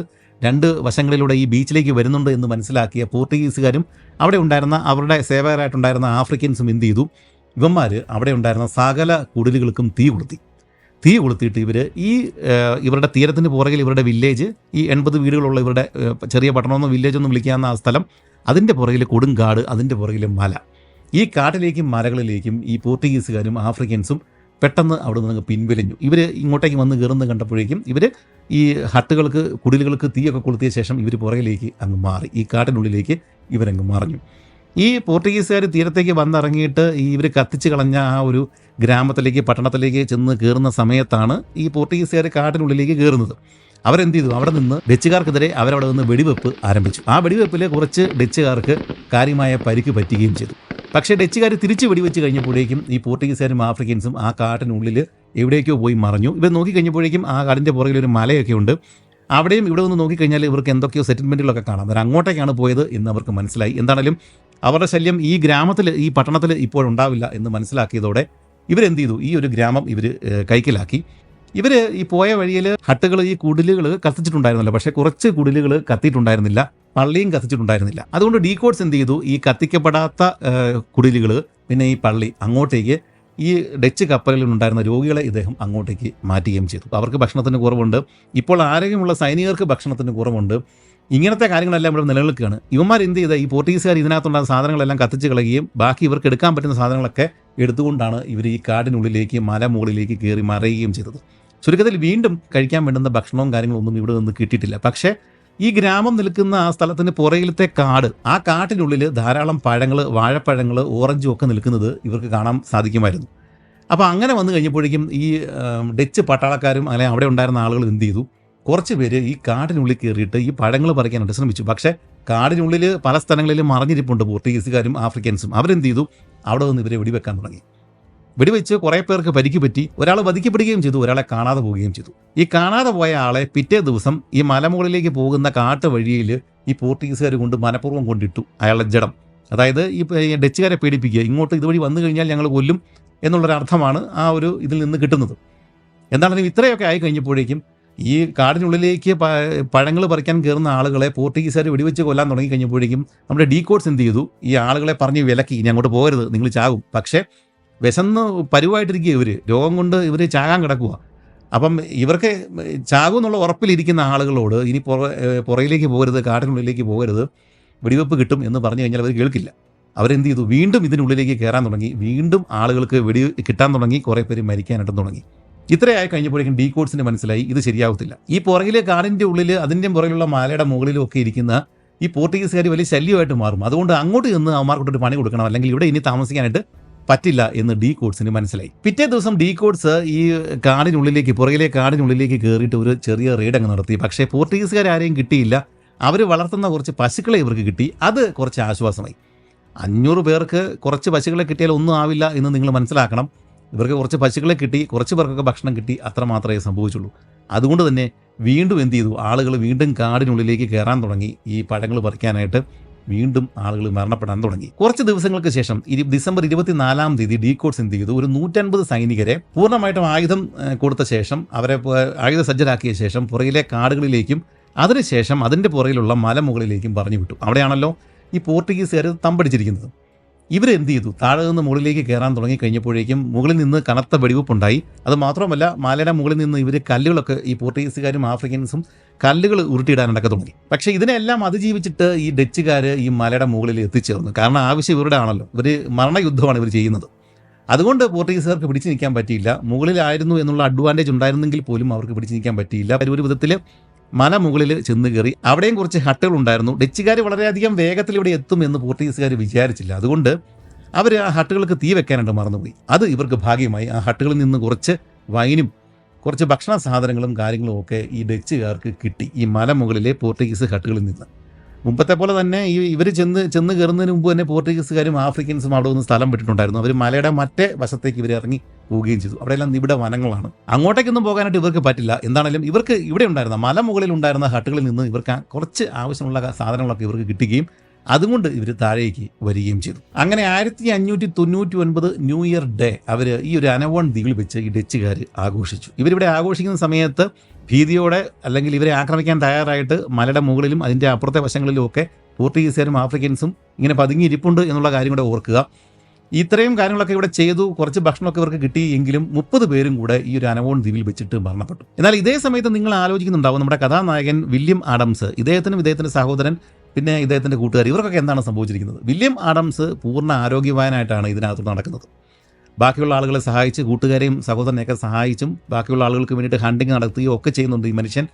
പക്ഷേ വില്യം ആഡംസിന് അസാമാന്യ ആരോഗ്യമുള്ള ഒരാളാണ് എന്ന് നമുക്ക് ഈ യാത്രയിലുടനീളം നമുക്ക് മനസ്സിലാക്കാം. ഇദ്ദേഹത്തിന് ഈ പറഞ്ഞ അസുഖങ്ങളോ കാര്യങ്ങളോ ഒന്നും ബാധിക്കുന്നില്ല. വളരെ അധികം ആരോഗ്യമുണ്ട്. നല്ല ഊർജ്ജസ്വലനായിട്ടുള്ള ഒരാളാണ് വില്യം ആഡംസ്. പക്ഷേ വില്യം ആഡംസിൻ്റെ 2 സുഹൃത്തുക്കളിൽ ഒരാൾ തോമസ് സ്പ്രിങ്, ഇദ്ദേഹം ഈ ഒരു അനവോൺ ദ്വീപിൽ വെച്ചിട്ട് അസുഖം ബാധിക്കുകയും ദിവസങ്ങൾക്കുള്ളിൽ മരണപ്പെടുകയും ചെയ്തു. ഇത് വില്യം ആഡംസിന് ശരിക്കൊരു ആഘാതമായി. കാരണം ഇദ്ദേഹത്തിന് നേരിട്ടറിയാവുന്ന 3 പേരെ ഇവിടെ ഉള്ളൂ. സഹോദരൻ തോമസ് ഉണ്ട്, പിന്നെ ഇപ്പം മരിച്ചുപോയ ഈ തോമസ് സ്പ്രിങ് ഉണ്ട്. അതുമാത്രമല്ല ഇദ്ദേഹത്തിൻ്റെ സുഹൃത്തും മുമ്പത്തെ കാമൻഡീഷിൻ്റെ പര്യടനത്തിനുണ്ടായിരുന്ന ആളുമായിട്ടുള്ള തിമോത്തി ഷോർട്ടനുണ്ട്. ഇത്രയും പേരേ ഉള്ളൂ ഇദ്ദേഹത്തിന് നേരിട്ട് പരിചയമുള്ളൂ. അതിലൊരാൾ ഇപ്പോൾ മരണപ്പെട്ടിരിക്കുകയാണ്. സ്വാഭാവികമായിട്ടും വില്യം ആഡംസിന് അത് വലിയൊരു ആഘാതമായിരുന്നു. ഇതേ സമയം കപ്പലിൽ ഉണ്ടായിരുന്ന ക്യാപ്റ്റൻ ഡീകോട്സ്, ഇദ്ദേഹം ദിവസവും ഈ തീരങ്ങളിലേക്ക് ഇറങ്ങി വരികയും എല്ലാ ടെൻറ്റുകളിലും പോയിട്ട് ആളുകളെ പരിചരിക്കുകയും അങ്ങനെയുള്ള കാര്യങ്ങളെല്ലാം ഇദ്ദേഹം ചെയ്യുന്നുണ്ട്. ദിവസങ്ങൾ കഴിയും തോറും ക്യാപ്റ്റൻ ഡീകോട്സിന് ഒരു കാര്യം മനസ്സിലായി, ഇവിടെ കിടന്നിട്ട് വലിയ പുരോഗതിയൊന്നുമില്ല, കൂടുതൽ ഭക്ഷണമൊന്നും ഇനി കിട്ടാനില്ല, ഇനി ഭക്ഷണം തേടിയിട്ട് പുറത്തോട്ട് ഇറങ്ങാനും പറ്റില്ല, പോർട്ടുഗീസുകാർ ഇപ്പോഴും ഇവിടെ തന്നെ ഉണ്ട്, ഇനിയും ഇവിടെ നിൽക്കുന്നതിൽ അർത്ഥമില്ല, ആളുകൾ മരണപ്പെടുന്നുണ്ട്, കൂടുതൽ പുരോഗതിയൊന്നും കാണുന്നുമില്ല, രോഗികളുടെ എണ്ണം കൂടി വരികയാണ്. അങ്ങനെ വന്നു കഴിഞ്ഞപ്പോഴേക്കും ഇവിടെ നിന്ന് ഇനി വിടാം, അറ്റ്ലാന്റിക് ക്രോസ് ചെയ്ത് അപ്പുറേ കടക്കാം. ഇത്രയും നാളും അറ്റ്ലാന്റിക് ക്രോസ് ചെയ്യാതെ ഈ ആഫ്രിക്കൻ തീരങ്ങൾ വഴി ഇവർ നടക്കുന്നതിൻ്റെ പ്രധാന കാരണം ഈ കപ്പലുകൾ മുഴുവൻ രോഗികളാണ്. ഇവരെയും കൊണ്ട് എങ്ങനെയാണ് അറ്റ്ലാന്റിക് ഇത്രയും ദീർഘദൂര യാത്ര നടത്തുന്നത്? അപ്പോൾ ഇവരുടെ ആരോഗ്യം മെച്ചപ്പെടുത്തിയിട്ട് പോകാം എന്നുള്ള ധാരണയിലാണ് മുമ്പ് ജാക്ക് മാഹുവും ഇപ്പോൾ ഈ ഡീകോട്സും ഈ ആഫ്രിക്കൻ തീരങ്ങളിലെ പല പോർട്ടുഗീസ് കോട്ടകളും പോയി ആക്രമിച്ചിട്ട് ഭക്ഷണം തട്ടിയെടുക്കാൻ ശ്രമിക്കുന്നത്.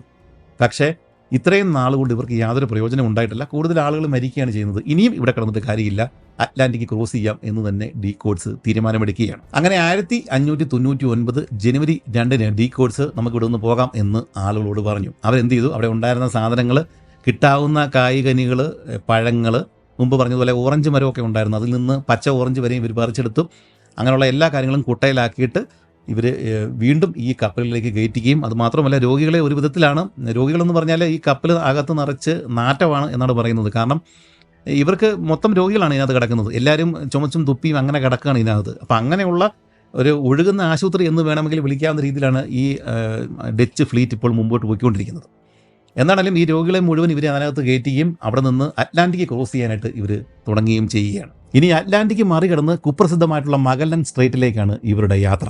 അങ്ങനെ യാത്ര തുടങ്ങി ഒരാഴ്ച കഴിഞ്ഞിട്ട് ഒരു ദിവസം വല്ലാത്തൊരു ശബ്ദം, അതിഭീകരമായിട്ടുള്ള ഒരു ശബ്ദം കേട്ടിട്ട് ഈ കപ്പലുകളിൽ ഉണ്ടായിരുന്ന ആളുകൾ ചുറ്റും നോക്കി. ഇവർ നോക്കിക്കഴിഞ്ഞപ്പോഴേക്കും, പ്രത്യേകിച്ച് നമ്മുടെ വില്യം ആഡംസ് നോക്കിക്കഴിഞ്ഞപ്പോഴേക്കും, ഈ ഫ്ലീറ്റിലെ 3ാമത്തെ കപ്പലായിട്ടുണ്ടായിരുന്ന ഹെലോഫ്, ഈ ഹെലോഫിൻ്റെ പ്രധാന പായ്മരം, വലിയ ഉയരം ഉണ്ടായിരുന്ന ആ പായ്മരം 3ആയിട്ട് ഒടിഞ്ഞിട്ട് ഈ കടലിലേക്ക്, അറ്റ്ലാന്റിക്കിലേക്ക് വീഴുന്ന അതിഭീകരമായ ഒരു കാഴ്ചയാണ് വില്യം ആഡംസ് കാണുന്നത്.